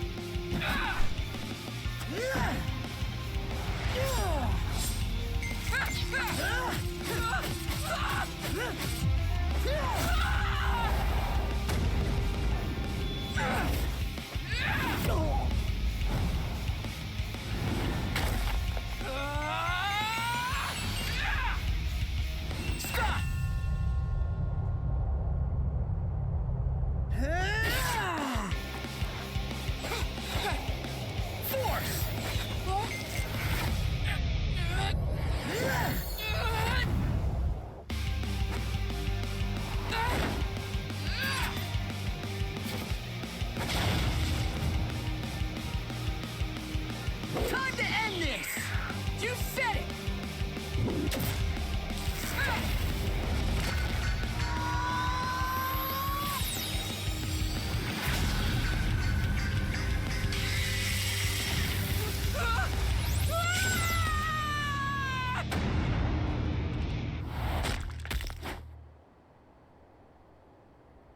Attaboy, Sora! Again, another good one. These are all just very solid. The theme of Season 5 is just like really, really good fights. Maybe a little bit of jank, but Sora's very reaction good. speed was quick enough to dodge natural lightning. Yeah, A lightning and like bolt's the return setting of stroke, like which constitutes the bright the flash, ancient moves at Colosseum around works really 220 well for million both miles of per them. hour. Over Because twice it's as fast the as like Pit. Hercules stuff That from Kingdom combined with Hearts, his and teleporting and time Pit is obviously manipulation powers very much meant like Sora was just Greek too mythology. Quick for Pit to So land very many big hits.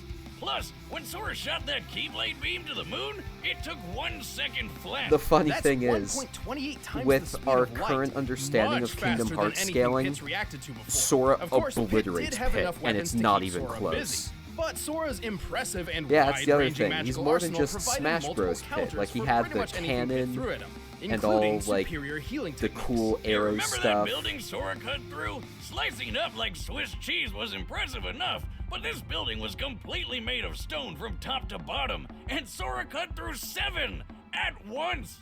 These buildings may have been composed of a modest stone like granite, which has a Oh yeah, minimum speaking shearing of, strength of 14 megapascals. you were talking about In Xenoblade matchups comparison to earlier. Sora's height, each building was I about 23 feet do tall. know By that measuring Sora's largest slash a and the requested distance matchup cut for through all if 7 Sora buildings, comes back we is can determine Sora Sora's versus striking energy Rex to equal from at Xenoblade minimum 2, which I think is tons of really cool. TNT. I would That's really like to way see more that. than Pit's boulder pulverizing feat. No wonder this guy beat Herc. Speaking of which, let's compare some of the strongest beings Sora and Pit have taken hits from. The amount of energy needed for Hercules to throw that rock titan into space had to have been around 24 megatons Yeah. of TNT, whereas Hades strikes were equivalent to only 30 tons. Actually, I at think best. Pit had most never requested survived matchup for anything close to Zagreus Sora's is strongest attacks. Zagreus Just versus by numbers Percy alone, Jackson, Sora's strength, which is speed, and also durability just fire. outclassed Like Pit, I would and the Keyblade love by to see itself that. had a way more impressive track record than any of Pit's weapons. You might say it was the key to this fight. And when we pit them together, one of them was bound to be a Sora loser. The winner is Sora. Thanks for watching. Check out the exclusive commentary on this episode by clicking the box right over there. And thanks to McLeod Gaming for letting us use their sprites in this battle. You can check out their latest game and the music used in the battle in the links in the description. It's getting freaky, creepy. Oh yeah, this one. Leon Kennedy versus Frank West. I believe the theme of this season was matchups that were highly requested. Like, all of these were in like the top Surviving 10% the undead apocalypse takes great of requests. perseverance and an army's worth of firepower. With all that and Frank some luck, is these dead. two became experts in zombie fighting. I have a Leon Twitter Kennedy, mutual who the top really cop likes and Leon government Kennedy, agent so in this one's Resident for Evil. her. And Frank West, the backyard wrestling MacGyver of Dead Rising. He's wears an MacGyver iron mentioned. And it's MacGyver our job mentioned. to analyze their weapons, armor, and skills to find out who would win a death battle. As a child, Leon Scott Kennedy's father instilled Isn't in him a that strong right, sense Leon? of justice. Following in his footsteps, Leon joined the police force, determined to uncover the darkest riddles and uphold the law. So, for his first ever assignment, he took the biggest challenge he could find. Instead of picking an easy job like dishing out dastardly parking tickets, he was off to Raccoon City to investigate a bunch of mysterious murders. His instincts were good, perhaps too good. Man, Resident Officer Evil Kennedy 2 on wound the up choosing PlayStation the is such most an challenging impressive game. and dangerous assignment he possibly could have. Yeah, turns out Trash Panda Town was due for a big old zombie outbreak, and Leon got stuck in the middle. Also, How's seeing that for hazing Resident the rookie? Evil on the Wasn't show rookie for is long. really cool. After fending off the zombie threats and even taking a bullet from the grassy knoll, Leon was recruited by the American only government did as a do with special agent, raccoons. bodyguard, and their go-to specialist for I mean, apocalyptic events. Raccoon City is cases of people that are bitten become pretty infected themselves and go terrible on to name attack others. The for only a way to town. stop the spread of infection is to destroy the infectee's brains. Shoot them in the head.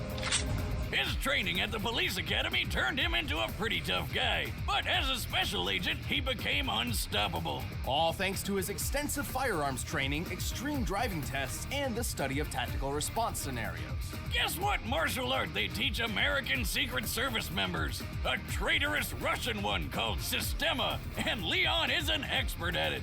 Sistema is a free-form martial art focusing on the place disabling targets via Ratopolis. pressure points and joints. While not specifically lethal on its own, Sistema I mean, also Ratopolis, involves quite a lot that of name training goes with hard. knives and Raccoon firearms. City That's is good, 'cause I not don't only think fists would bad, be but enough to take lazy. on monsters like the tyrants, skinless dogs, and... Is that Gene Simmons? Right, these bioorganic weapons, or BOWs, were far tougher than your ordinary run-of-the-mill Prisoners of zombie. war. Thankfully, Leon has the weaponry to take them on. He's efficient with just about any kind of gun, but like me, he loves carrying around his favorites, including the Silver Ghost, a unique pistol specifically designed for him. He's also got a modified 50 caliber Desert Eagle Magnum, a gift from his father. Lucky bastard. All I ever got from my dad was a sore cheek. While he has no problem dual-wielding handguns, Leon is extremely proficient in dealing damage with Ratosity, heavier weapons, or such Rato as the City. M203 grenade launcher or his ludicrous rocket launcher special. This red-tipped wrecker of an RPG is far more powerful than Does an he get ordinary the propelled Chicago grenade. typewriter The gun with itself its looks infinite similar to ammo? a classic RPG-7 model, first used as an anti-tank weapon by the Soviet Union. Since the red grenade is so deadly, it's probably a thermobaric explosive booster, which can launch over 600 feet for a 60-foot wide explosion. That's more than enough to take down one of those bow wows. Leon has plenty Also, of does he have to experience with hand protect grenades, Ashley during rifles, the entire flamethrowers, battle? etc., but one weapon stands above them all. His knife. Oh yeah, Leon's combat knife is way more than some plain old red cutter. He's practically magic when it comes to his skill with a knife. And if he gets hit, he'll be fine. Probably. I mean, he's wearing lightweight level 3 tactical body armor, which can stop bullets from a magnum and even some rifles. If he does take a hit, he's carrying some healing herbs, which he can also take a hit from, if you know what I'm saying. He's not snorting drugs, Boomstick. Healing herbs have a history of being applied as an aerosol spray or ground up within paper. Well, once Leon became the government's I numero mean, uno answer to Frank's all got their some zombie pretty problems, deadly he was weapons. stopping outbreaks all over the world. He had to pull off some awesome feats to do it. Even had Dead to make Rising's some got horrible some sacrifices along the way. insane Like shit that in it. poor Ducati. Leon is strong enough to crush a skull or even force open the jaws of a giant infected shark. The shark appears to be similar in size to a great white, which has a bite strength of nearly 2 tons of force. That shit's crazy! And speaking of which, let's talk a little bit about Leon's relationship with The boulders. boulder. Relationship with what? Boulders! You know, they're like really big rocks. Think you would know that. Well, he fought More Chris boulders. We Redfield to love a boulders standstill, here. the famous boulder puncher himself. And while Leon doesn't seem to have Chris's brute strength, he did push over this giant rock with a little help. Leon is pretty quick too. He's dodged bullets, a moving laser grid, and even outraced this tyrant, which, according to the Inside of Biohazard guide, could run up to 43 miles Joel per versus. hour. Oh yeah, He's no, even Joel thrown is his like trusty knife fast toast in enough that that this creepy matchup. guy didn't even react until, oh. The average time for a person to perceive and react to movement is a quarter of a second.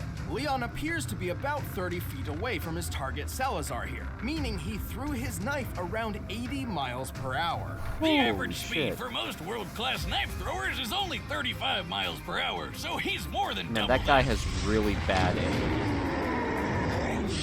Leon Leon is tough, having survived blows from various large and burly BOWs. Oh my God. He even matched the strength of Umbrella agent Jack Krauser.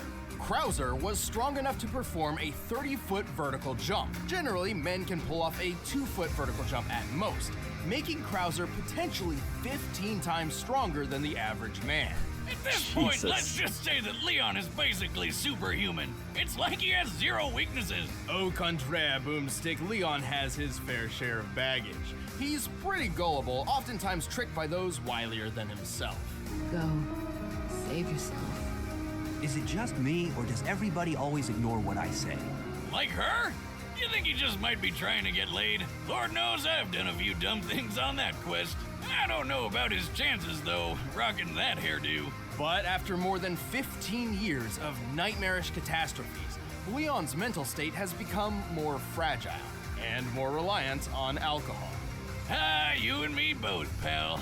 He always needs a little chaos in his life, and when it comes down to it, that's what makes him such a friggin' badass. Better try a new trick, cause that one's getting old. Leon's so cool. Upon first impression, Frank West seems to just be your average journalist, but he's far more than that. I'll say, he's covered wars, you know. As a photojournalist, Frank will regularly go far beyond the call of duty to uncover his next big scoop. It was this ironclad determination which led him to a mall in the town of Willamette, Colorado, where he found the zombie apocalypse. What? Did you just say zombies? But Frank's down to rough up dozens of zombies every now and then. And with his wrestling history and battlefield experience, he's got the skills to do it. Despite never having fired a gun at another person before Willamette, Frank discovered he's a natural when it comes to firearms. He's handy with all sorts of guns, like pistols, shotguns, machine guns, and a beautiful minigun. Oh, I love it. He's even got and a silver water ghost, gun. A unique pistol specifically designed for government agent Leon Hey, wait a minute. But bullets can only last so long against a never-ending zombie horde, so Frank was forced to improvise. And thanks to being in a shopping mall, he had plenty of options. From obvious choices like sledgehammers, baseball bats, and chainsaws to out-of-the-box picks like shampoo, lipstick, lawnmowers, and a shopping cart, Frank has an uncanny ability to effectively weaponize pretty much anything he gets his hands on. Garbage, toys, food, you name it. This guy does not overlook anything's death-dealing potential. He even uses his camera flash as a weapon. His primary camera appears to be a Nikon D100, which has a flash color temperature of 6000K, or crystal white. When used up close, it's nearly as effective on the eyes as a flashbang grenade. Anyway, Frank survived the zombie horde with flying colors. His next step was obvious. Profit from it. He became famous overnight. Yes. Oh, yeah. He was named the hero of Willamette, hosted a TV show, and scored all sorts of endorsements. His love Joel's of using baseball literally bats just to kind of like smash a zombie guy. skulls in even landed him a great commercial deal with Deadwood Pro Baseball. Damn, so he's making tons of money off of killing people. He's on Twitter. My dream. I know, right? All these zombies were technically people once, so when you really think about it, this whole situation is pretty freaking awesome! Ah, living the dream, buddy. You earned it. Anyway, fame is a fickle mistress, and it wasn't long until Frank's 15 minutes of fame were cut short. He eventually became a college teacher, but not before several more encounters with the undead kind. And the more he fought him, the more creative he got about it. Frank's greatest asset is his impressive ingenuity. With nothing but his blood, sweat, and tears, and a shitload of duct tape, Frank perfected the art of combination weapons. Like the paddle saw, where he took a kayak paddle and strapped on a couple chainsaws for a rip-roaring good time. The electric crusher is an invention combining the power of a car battery with the weight of a sledgehammer, crafting a Mjolnir for mortals. The Blitzkrieg is a freaking wheelchair, powered by a car battery, firing machine guns all over the place. Stephen Hawking could have even beat death with that. He can make a laser sword by sticking a gem into a flashlight. Don't ask me how. And the Reaper is the unholy union of sickle and samurai sword. Wow, and all that is just scratching the surface. He's even got combo vehicles like the exosuit. That's a suit made of slurping machines. Holy Which shit. shoots ice tornadoes? Talk about cool, pun intended.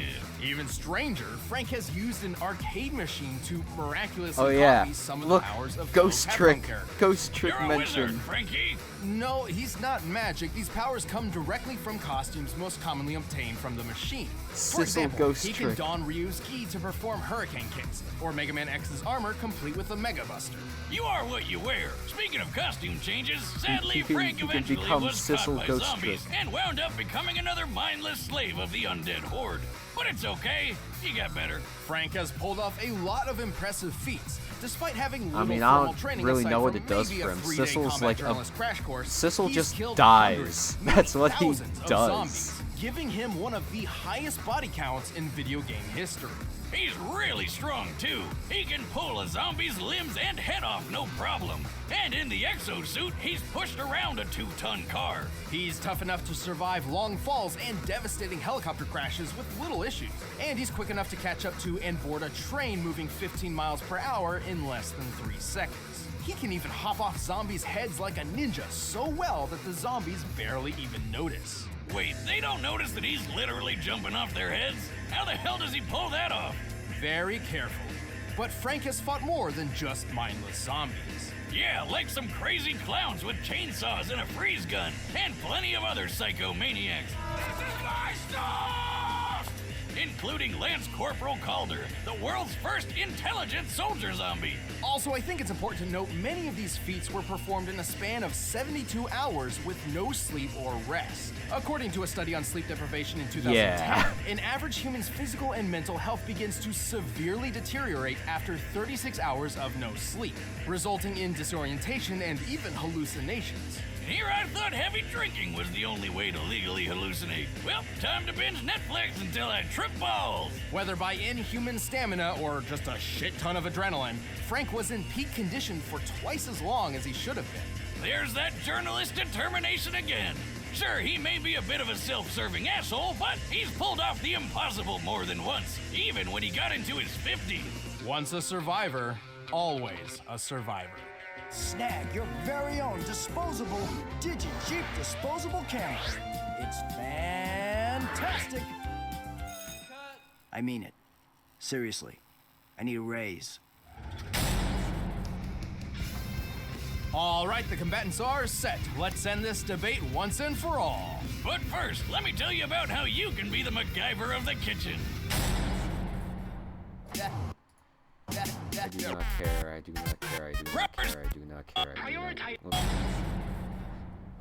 I care about this part. State officials are prioritizing outbreak containment, yet there are still reports of looters within the city. Who knows what these people think is worth braving certain doom to get? Sweet! Just what I was looking for. Minecraft rating.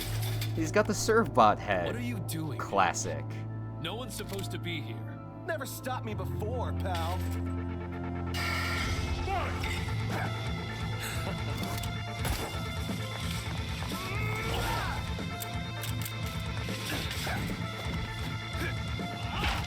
Batter up!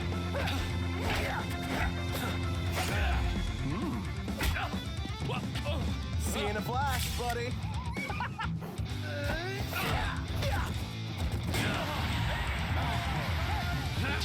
Oh, shit.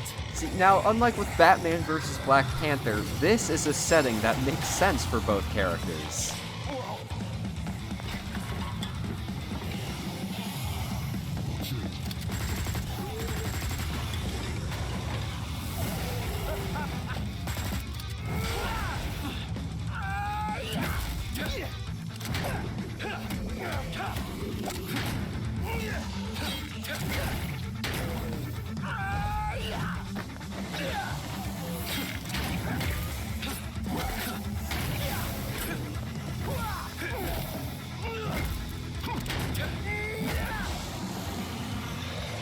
Give it up, man.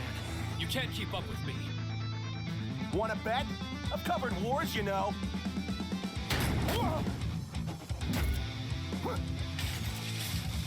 That's nice, but I fought them. Goes so hard. Lucky me. He's got the Mega Buster.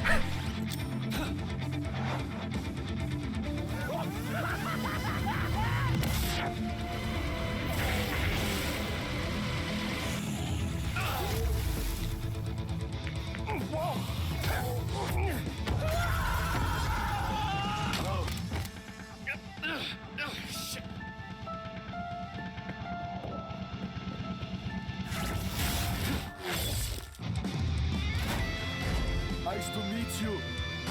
Why don't you chill out? So good.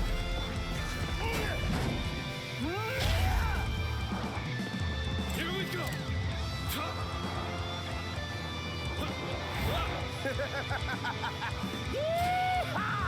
It was ice fighting with you, buddy.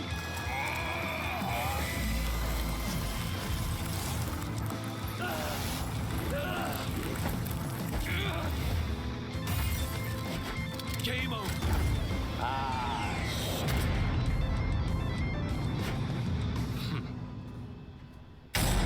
Yeah, Leon still wins. Something tells me Frank won't be coming back from the dead this time. Frank's cheeky strategies and endlessly creative arsenal certainly put up a good fight, but in Yeah, the what's end, Leon another just had him another beat in banger? nearly every other category.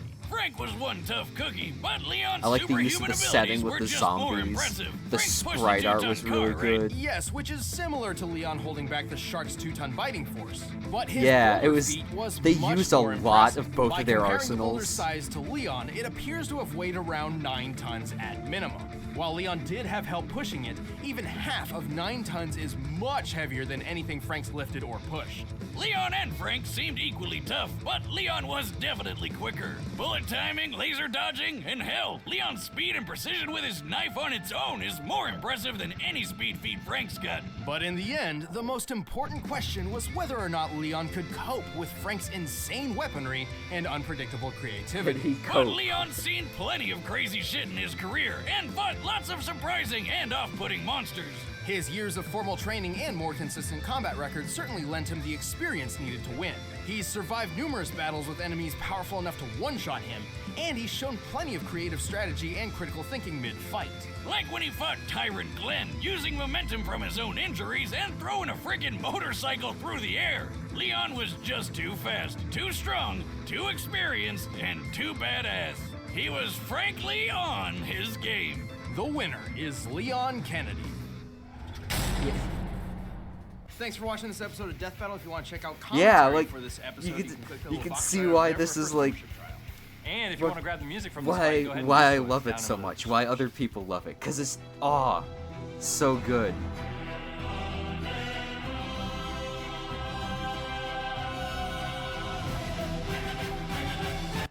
I mean, this next matchup is one I don't have a lot of personal investment in, but it's still a cool one. The two powerful magic guys, and they're gonna do powerful magic things. The art of magic is a perplexing thing. Only those with the right knowledge, talent, and willpower can truly claim to be the most powerful wizards of all. Like Doctor Strange, the Sorcerer Supreme of Marvel Comics. And Dr. Fate, DC's defender of cosmic order. He's Wiz and I'm Boomstick. And it's our job to analyze their weapons, armor, and skills to find out who would win a death battle. Dr. Stephen Strange wasn't just any brilliant neurosurgeon, he was the very best. Too bad he was also a prick who cared more about the money he made than the patients he worked on. Sensational patients bring recognition. Recognition brings money, and money keeps Wellhaven stores open. Can't blame him though. When your entire family kicks the bucket one by one like Stevens did, it's kinda hard to get attached to anybody else. Also, money's just great. Strange's talent at the operating table earned him celebrations worldwide. His work became more expensive, and his bank account rose into the millions. And then...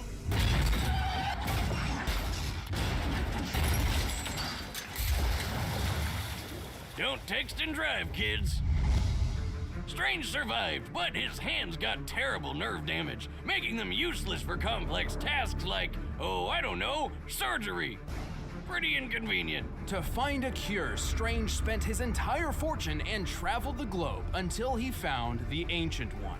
He had heard of this man's befuddling mystic healing powers, and at this point, he was up for trying anything. But Bill Dude refused to cure Angel. him. Instead, No. he offered to teach Strange how to use magic It's himself Dr. and Fate. become a superhero. I do not think Who needs he hands when you has have magic? a Through couple his of training, whack, Strange discovered many unfortunately. secrets of the universe, along with plenty of handy spells. He has learned so many charms, jinxes, enchantments, conjurations, hexes, and incantations that it would be impossible to list them all now, but he certainly has his maybe he favorites. does. Like the nearly unbreakable bands of Sidorak.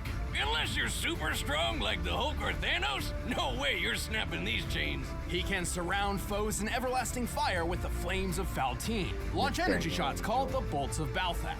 You hear say ballsack? Knock out foes with the mists of Morpheus, and Who would shield himself Nathaniel using the Angel 7 fight rings if of he was on Ragador. Death Battle? Who the hell came up with these spell names? Whatever happened to plain old abracadabra? Everybody loves that one. If he Other fight, techniques if of he his fight the include Baz, illusions, hypnotism, does the protective Baz even force fields, stand a chance? telekinesis, immortality, time manipulation, power stealing, teleportation, dimensional travel, transmutation, spell nullification, and he can turn himself The into Sword a of Justice and Balance. That's his astral form, a projection of Strange's soul separate from his body, which defies the laws of physics. Look, Wiz, he can go through walls and fly around. That's a ghost. To invoke these spells, Strange audibly calls upon the powers of the Vishanti, 3 godly beings of enormous Man, woman, power. tiger. Oh, that one's a kitty. I summon forth the shielding powers of the Vishanti. Impressive. This sure puts Mysterio's hocus pocus to shame. Anyway, after many years of study, Strange's mentor was slain by a creepy hentai monster, and Strange was granted the title of Sorcerer Supreme, which is like a normal sorcerer with all the toppings.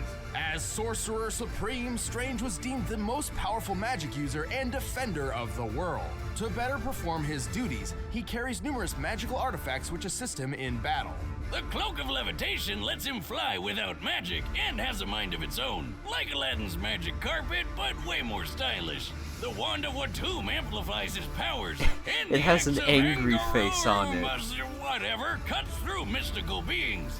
Fun fact, Strange found that axe in my ex-wife's old witch cave. I mean apartment. But most versatile of all is the Eye of Agamotto. With this amulet, Strange can perceive any truth, absorb massive amounts of energy, enhance his psychic powers, and fire a light that can weaken and obliterate magical entities. If you haven't noticed, Doctor Strange is super powerful. With all this magical Yeah, 'cause he mumbo has jumbo, he's taking on some of the superpowers. biggest threats in the universe. Set me free! No. I've come to bargain. And if he ever gets stuck, he basically just rewrites the rules of reality, which is probably what happens when you divide by 0. That's not even possible. Exactly! It's Magic Whiz. Anything can happen. Strange's astral form has traveled across the planet in, quote, precious seconds, putting him at several million miles per hour.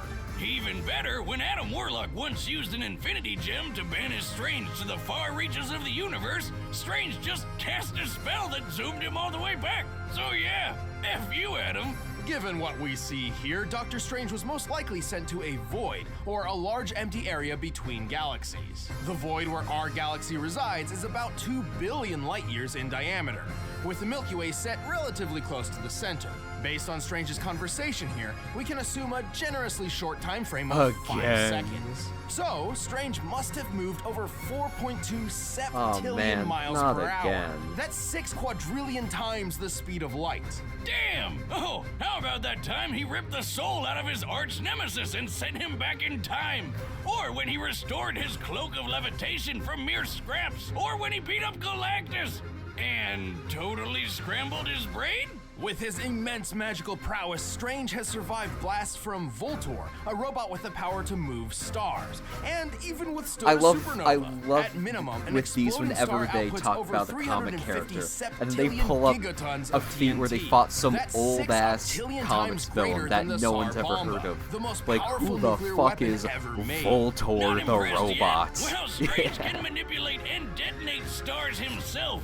That's right, this guy uses supernovas as weapons. Strange is exceptionally clever, and while his physique is not superhuman, it's worth noting that he is a talented athlete and martial artist. This is important as the use of magic can wear down the magician's body if it is unfit. His immortality has also proved incredibly useful.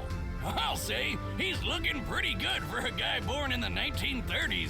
More than that, at one point Strange was recruited by the Vishanti to fight in a magical war, Big which ants. lasted 5,000 years. Oh my god. Holy shit! I hope he got some really good veterans benefits after that.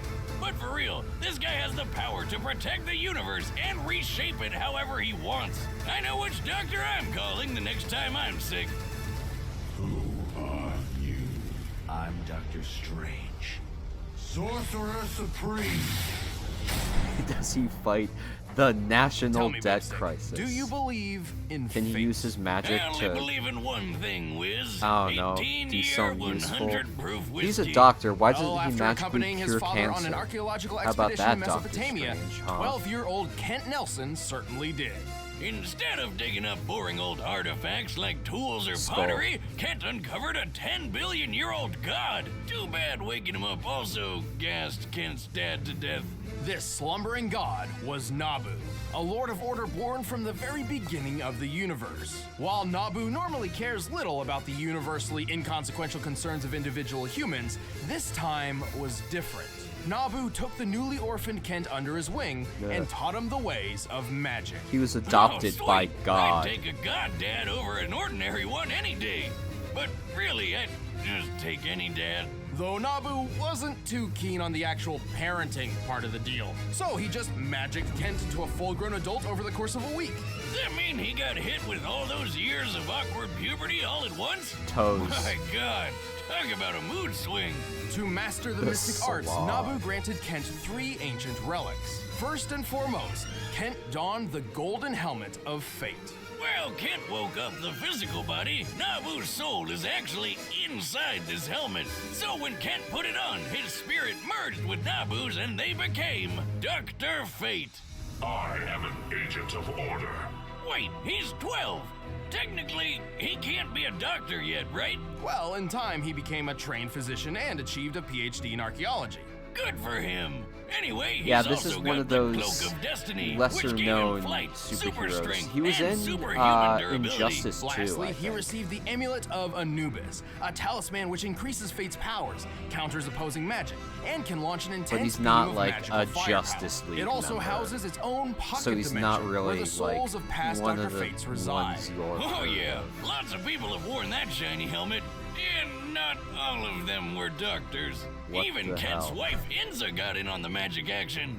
But Kent is, like, the main one, so we're sticking with him. As Dr. Fate, Kent became the immortal champion of the supernatural Lords of Order in their fight against the vile is. Lords of Chaos. And he I learned can't believe tons DC of wacky Comics wizard ripped off skills he can Nathaniel use with Angel just for a this thought. guy as an Perfect for putting chaos gods in their place. Fate can use telekinesis, cast illusions, erect force fields, hypnotize foes, read minds, teleport vast distances, create an astral projection of himself, travel through time and dimensions, and even manipulate matter at a molecular level. Let's face it, Wiz, he's so powerful he can basically do whatever the hell he wants. Like that time he did a Freaky Friday body swap with Blue Beetle like it was nothing. He can even conjure up Superman's Kryptonian powers for himself. That's right, this guy can just decide to be Superman for a day. With his mighty magic, Fate has turned buildings into dust, thrown a planet into a sun, and physically held back the destruction of the universe. The helmet, just the helmet, once flew through space so fast it reached the velocity of God, and then bounced off the edge of the universe. What the hell does that even Alright, mean? but how Fate fast has is regenerated God? his body from a single thought. shall now withstood count hits God's from the likes of Superman speed. and Ultraman, and somehow survived in a dimension of reality where literally nothing exists. Who the hell is writing this crap? Also, when DC decided to reboot their entire comic line, Fate was one of the only characters to survive the crisis that literally collapsed the multiverse. But he does have one big weakness. The helmet is Nabu, and Nabu is the source of Fate's powers. So if you remove the helmet, he loses his magic. For the most part, Kent does possess some magical ability of his own, like telekinesis and super strength, but he's not even remotely close to the potential of Just Dr. take Fate. his hat off, and even further from the true Fate. When the souls of a man, a woman, and a god come together, in this case Kent, Inza, and Nabu, they create Dr. Fate's ultimate state of being, an entity with enough power to rip the universe apart and effortlessly overpower other Lords of Order and Chaos. Sadly, like all menage a trois scenarios, keeping this going for too long could destroy all three of them. So Fate doesn't go final form unless he absolutely has to. Still, the people of the cosmos can sleep easy knowing Fate is on their side. Your fate is utterly binding. Who are you? Well, let me show you, my friend. All right, the combatants are set. Let's end this debate Yeah, I once like and for when all. it's like the comics they get really like psychedelic with it. Like a lot of like Jack Kirby's Marvel stuff, I know, does that. Anyway, fight time.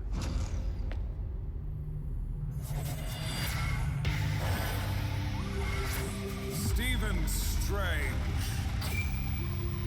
It has come to my attention that there are two Sorcerer Supremes. He's trying to shoot Spider-Man webs. I am here to resolve this embarrassment. I see somebody needs a lesson in manners.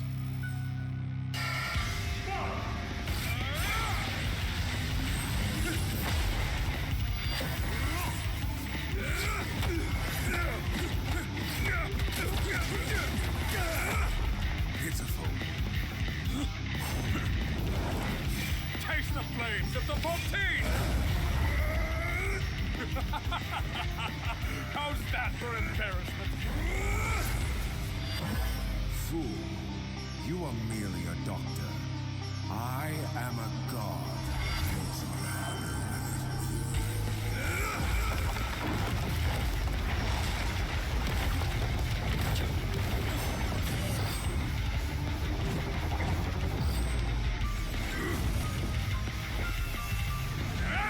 This is April. I am a Strange.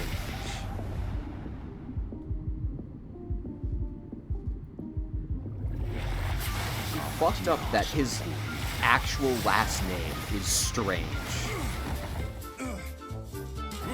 Like, imagine if he was like Stephen Jones, so his superhero name was Dr. Jones.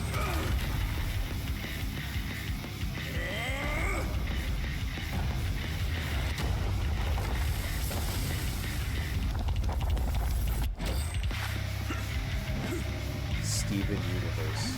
Dr. Universe. Aha! I understand your power now.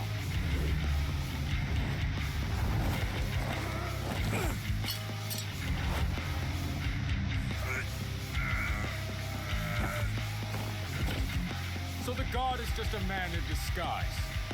Let's see how you fare with that. Shut up! Oshter, grant me the Crimson Badge of Cinerak!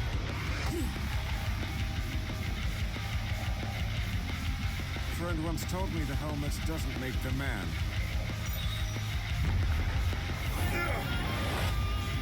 But I will use it!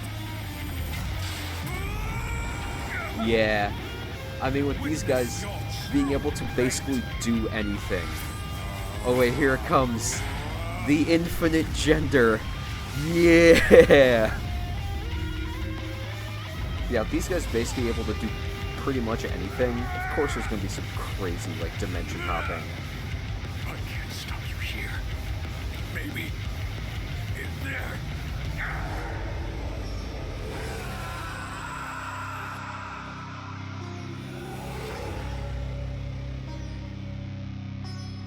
And hey, they're in the place where Jotaro and Kenshiro fought. Where am I? Dr. Strange, welcome to our home.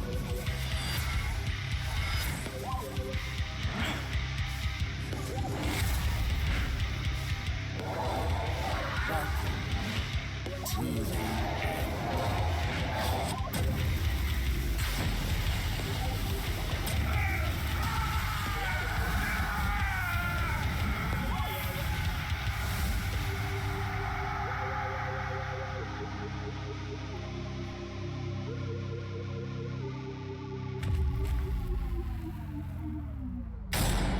Yeah. Again, this one's pretty Doctors solid. take an oath to never take a life I or don't think I whatever? like it Analyzing this matchup quite was as much bizarre. as the last You might few. even say it was Mainly strange. because I Save the don't puns, have Wiz, that's my the same job. amount of But yeah, attachment to both these these guys doctor as with wizards some of were the other so characters. stupidly powerful, But it's trying still to find their limit was like neat. looking for a needle in a haystack. But nobody remembered to put the needle there in the first place. With their maximum potential seemingly unmeasurable, it's easy to make an argument for either one to win. If given the chance, That was Strange quite could have the certainly, sorcery say, fight. stolen Fate's powers, or maybe even just willed him out of existence. Quite the I bet plenty of Strange fans Jujutsu are letting us Kaisen. know how in the comments below. And that's fine, but Death Battle looks at the larger picture to find the most likely outcome of them all, and Fate simply held the advantage on a grander scale. Strange may have fought a 5,000-year war, but Nabu's been around since the beginning of the universe. Over 10 billion years. He definitely had way more experience. Fate also had the advantage of casting the majority of his spells non-verbally, while many of Strange's required specific hand movements and incantations. Still, it was only a matter of time until the Eye of Agamotto informed Strange of Fate's one weakness. Depowering him wasn't as easy as you'd think. He had his own magic, and his superhuman strength was something Strange didn't have at all. Basically, anything Strange could do, Fate could do too. But even more. Remember how Strange cast a spell which moved him 6 quadrillion times the speed of light? Yep.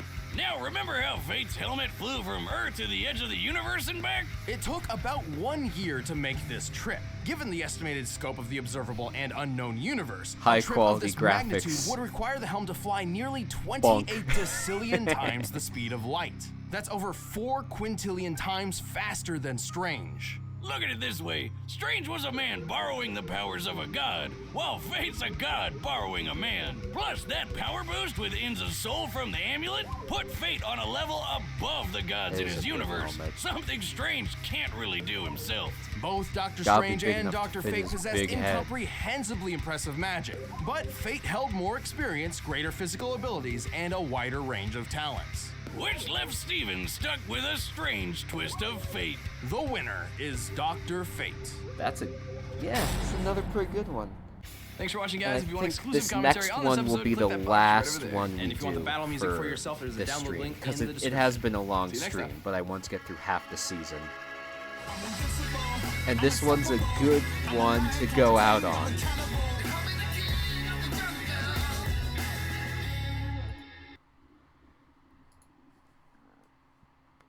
Ryu versus Jin. I think this is actually the first time they've had a Tekken character on Death Battle, which is kind of surprising. Everyone has different reasons for studying martial arts. For personal honor, to improve health, And for kicking the crap out of the other people, like with Ryu, the wandering world warrior of Street Fighter. and Jin Kazuma, The one thing the I remember power-hungry martial arts master of Tekken. from the lead up to this fight And it's our job was to the analyze their teaser they weapons, put out armor, for and Ryu skills to find out who will was win a death titled Ryu is Reused He's for the Death hero Battle. the world never knew. His name means prosperous, plentiful, and abundant. He is the Wandering Warrior. He is Ryu. That's a pretty epic introduction for a hobo. Orphaned at a young age, Can Ryu beat was the adopted by the prophet of martial God arts of master War. Goken. Devil Under May Goken's Cry. training and beside his fellow student Ken Masters, Ryu was trained in the art of Does Ansatsuken. Nathaniel Angel have AKA a the versus battle assassination with Page? fist. This ancient fighting style was specifically designed for murder, which automatically makes it the best martial art ever. Well, Goken actually taught Ryu a slightly altered variant of the Ansatsuken. Inspired by karate, kenpo, and judo, Goken's version was Not a generally quite, non-lethal one. Oh, lame. But the deadly side of the martial art lived on in Goken's brother, Akuma, who would ultimately prove to be Goken's downfall. One day, Ryu and Ken returned to their dojo to find their master dead. Kind of. He got better later. But Ryu didn't know that, so he swore to wander the earth perfecting his abilities until he could take down Akuma himself. With the Ansatsuken style, Ryu is a master at close quarter combat. With such techniques as the Shoryuken uppercut and the flying hurricane kick, he can take down most foes in mere seconds.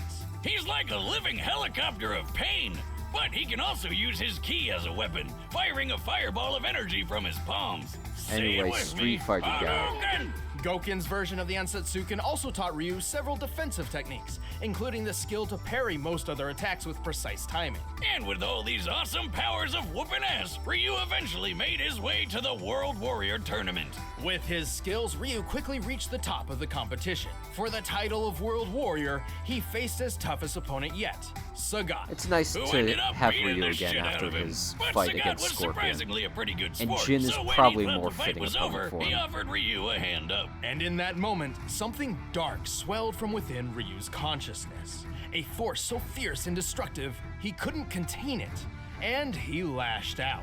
With an enraged shout and an explosion of blood, Ryu emerged as champion over Sagat's near-dead body. Ryu's dark side had been unleashed. This was the Satsui no Hado. A violent inner force so extreme, its name actually means surge of murderous intent. If I ever knowingly father a child, I know what I'm naming him. Under the influence of the Satsui no Hado, Ryu falls into an uncontrollable rage known as Evil Ryu, where his physical and spiritual power skyrockets. He can even teleport and use Akuma's favorite technique, the Shun Goku Satsu, which literally translates to instant hell murder. Okay, shit, now I gotta have so two kids that I hardcore. care about. The Shun Goku Satsu, or the Raging Demon, is a fatal move which attacks the very soul of its victims with the gravity of all their past sins. To make them die 1,000 deaths. But while the Satsui no Hado is a manifestation of Ryu's dark side, he has achieved balance with the light. This is called Mu no Ken, or the power of nothingness. Wait, that doesn't make any sense. What's he gonna do with nothing? By focusing on mental and spiritual refinement and detachment, I think that's Ryu normal has achieved Ryu, the ultimate state of being. 'cause This begets a power strong Power enough to of match and nothingness even Ryu is surpass good the Ryu. Satsui no Hado. Oh yeah, And that's how then Goken survived Akuma's Satsui no hell murder Hado is attack. evil Ryu. And now Ryu's got the same power. Look at him go. With all this power, Ryu's performed some incredible feats. Aside from winning the World Warrior Tournament, he's dodged bullets, destroyed skyscrapers, and survived Balrog's Gigaton blow. Yeah, remember him from that boxing match we did? He's strong enough to kill an elephant in one punch. Ryu is so tough that he's survived getting impaled. And when he goes evil mode, he can just walk through gunfire. He's strong enough to lift this enormous boulder over his head. By estimating the boulder's volume compared And to Ryu's Oro. height and assuming a Oro's sandstone very composition, we can determine it must weigh at least 36 tons. Plus, there's a guy sitting on top of the boulder, and he's lifting his own boulder. Man, Oro's cool. While Ryu's fighting record isn't perfect, his wins far outnumber his losses. He's defeated his friend Ken, the dictator M. Bison, and even a genetically engineered super warrior named Seth. But those were just pit stops compared to his frequent battles with Akuma. And if you don't know, Akuma shattered an island with a single punch, split Ayers Rock in half in Australia, and jumped to the ocean surface from 4,000 feet below in 3 seconds while destroying a submarine. That's about 3,000 miles per hour, by the way, and I guess he just powered through the bends. Yeah, he's definitely final boss material. And so, years after Akuma's attack on his foster father, Ryu faced him for the final time. And with the power of Mu no Ken on his side, Ryu was victorious. All in a day's work for everyone's favorite Street Fighter. You had the power to actually defeat that beast. Now show it to me. This power is not your defeat. This is the power to push forward. Now If you met Tekken. Jin Kazuma when he was just a boy, you wouldn't figure he'd grow up to be one of the most dangerous men to ever live. Unless you already knew about his super deadly and super crazy family. Jin was raised by his single mother, who taught him the Kazuma family-style martial arts after his father abandoned them. Story of my life. No, really, those training days with Mama Boomstick were some of the best times of my life. One day, Jin's mother sensed a great evil approaching. She told him that if anything were to happen to her, he should seek out his grandfather, Heihachi Mishima. Right on cue, a big-ass ogre showed up and attacked him. When Jin came to, his mom and Shrek were nowhere to be seen. Don't you hate it how moms are always right? Thankfully, it wasn't too difficult for Jin to find Heihachi. Yeah, he's super rich and has a really tall building. Kinda hard to miss. So rich, in fact, that Heihachi owned a multinational conglomerate empire with its own banking, weaponry, military forces, and, just for kicks, a martial arts tournament. Whoa! Why didn't Mom tell him about this? Time to collect on those missing Christmas presents, Granddad. Well, she also forgot to mention that Heihachi is a terrible father who's obsessed with throwing his own son off cliffs. Based. Nobody's perfect, I guess. Regardless, under Heihachi's guidance, Jin trained and perfected the Mishima Ryu fighting style. With 2 types of martial arts mastered, he's got all sorts of techniques that can pack a punch. Such as the flash And punch this is combo and the pre-Tekken electrically 8, charged where lightning screw uppercut. mild spoilers for Tekken 8, Jin does Once get a he lot gets of you character stuck in his development. flurry of punches So, and kicks, you're not going anywhere until he finishes you off with a classic dragon uppercut. With these talents and a thirst for revenge, Jin entered his grandfather's King of Iron Fist tournament. There, he came face to face with the ogre once again. But instead of, interrogating him to find out what happened to his mother, Jin just killed him. Nice job, stupid. There goes the only lead you had. Nothing tastes better than sweet, sweet revenge. Except for maybe Mom's cooking. Well, unfortunately, it didn't last long, because he got shot up by his grandfather. Oh, that son of a bitch. Mama always said never trust a bald man who tells his barber, give me the Wolverine. But Jin had a little That surprise joke's for Heihachi, and for himself, actually. old. Thanks to his family line, he has inherited the dreaded and parasitic Devil Gene. Which turns him into a flying, laser-shooting demon person. Now that's one genetic disorder you can sign me up for. Good news then. Devil I've been Gene working is- on an artificial digestible It's so version of the Devil edgy, Gene myself. but so Yeah? cool. That happened to be the chewy fruit candy in the blue bucket. What did you do? Well, my dog Jack Spaniels was wandering around scrounging for food as he does, and I was wondering why he suddenly grew horns and wings.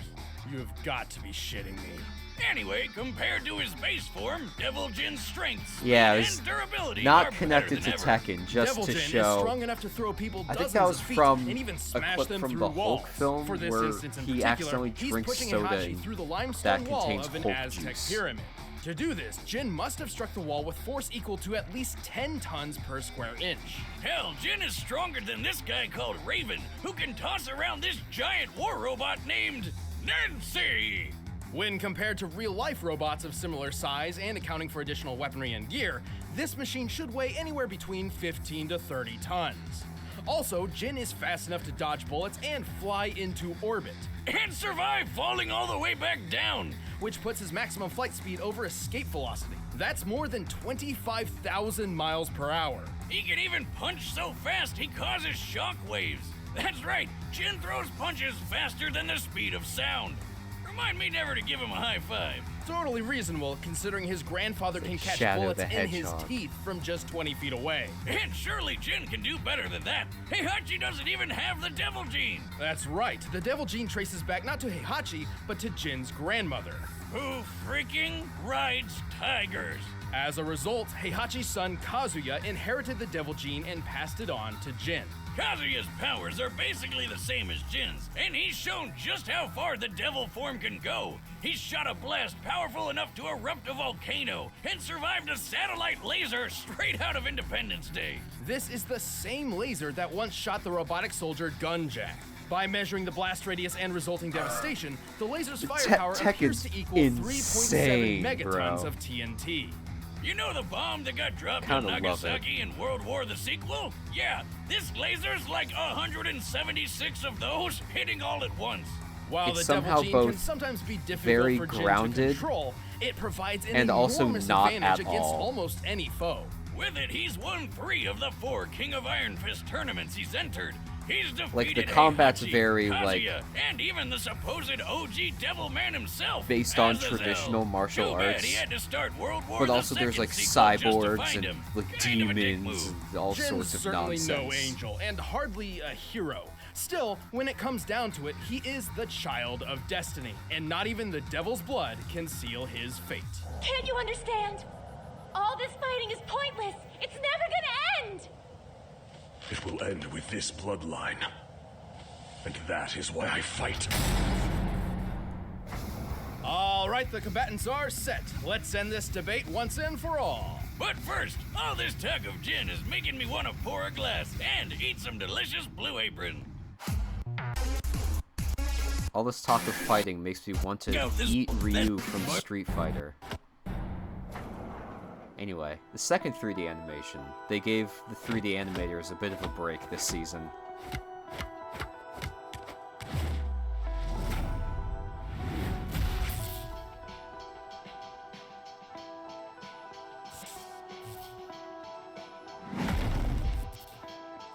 There's no way I can lose. Talk is cheap. The answer lies in the heart of battle.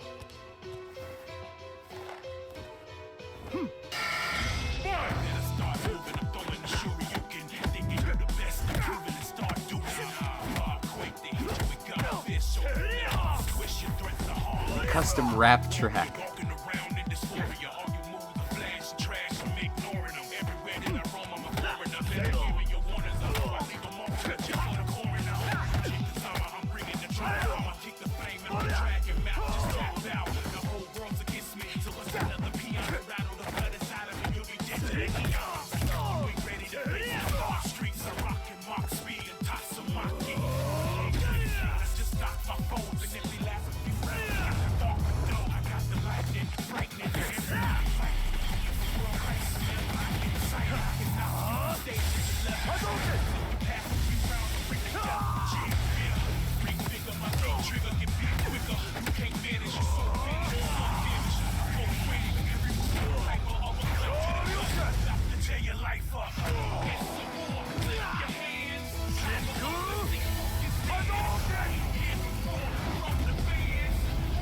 You could do better than that. Come on! I shall show you fear. Get out of my way!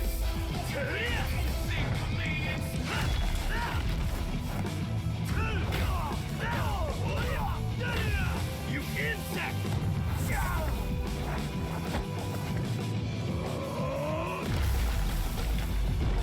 And apparently there's this whole big cave beneath that dojo.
I walk the path of the true warrior.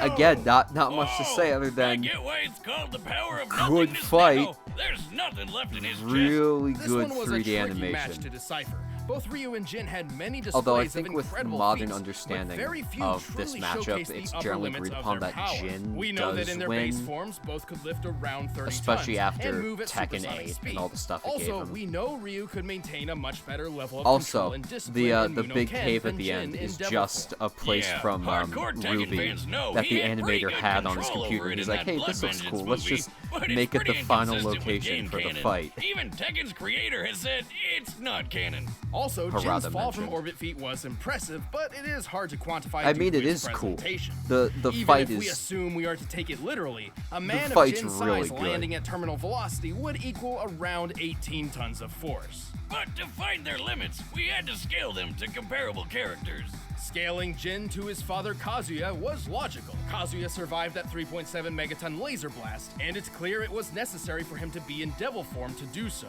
Kazuya's own laser blast was strong enough to help kick off a volcano's eruption. a feat which could require up to 100 megatons of TNT.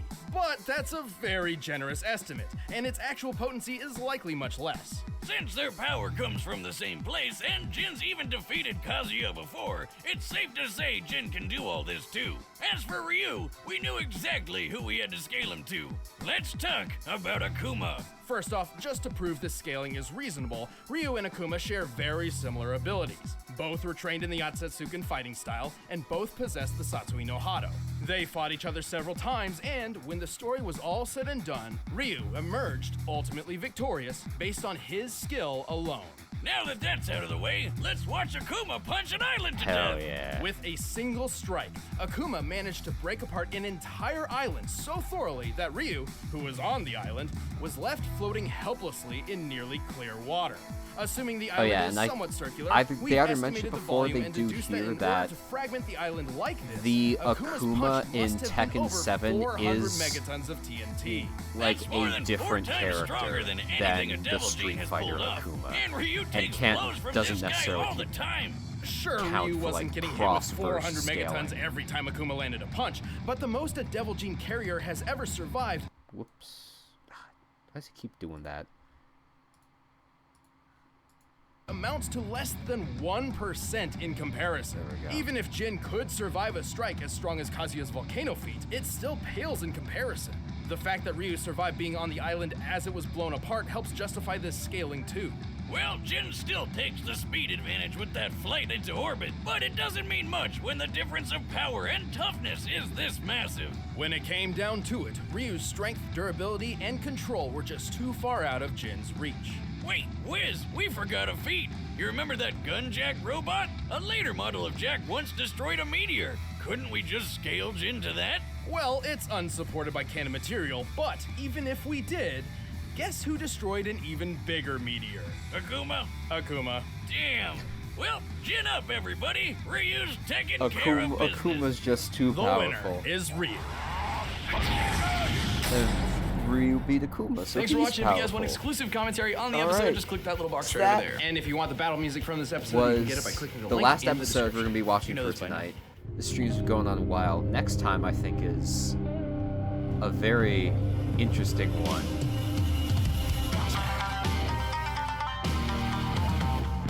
Yeah, next is Samurai Jack versus Afro Samurai, so look forward to that. You know what? While we're here, let's update the tier list. So, this one's going to be hard. Because all these episodes are kind of comparable in quality. I think...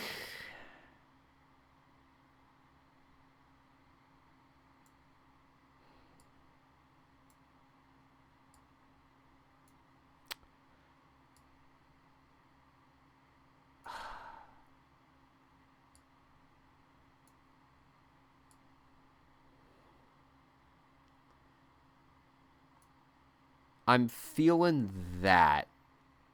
I think that's the order that I'm gonna go with for now. That's just what my heart tells me is right. Yeah.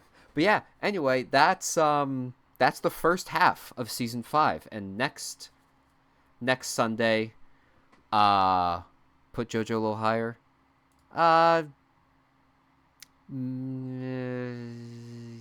Yeah. I don't think it goes above Leon versus Frank, but I'll move it above Crash versus Spyro. But anyway, yeah, next Sunday we'll be doing the second half of season 5, so look forward to that. But yeah, thanks for coming out. Thanks for joining me on this very, very long stream. I hope you enjoyed. I certainly did. And yeah, I'll see you next time. Have a good night. Take care.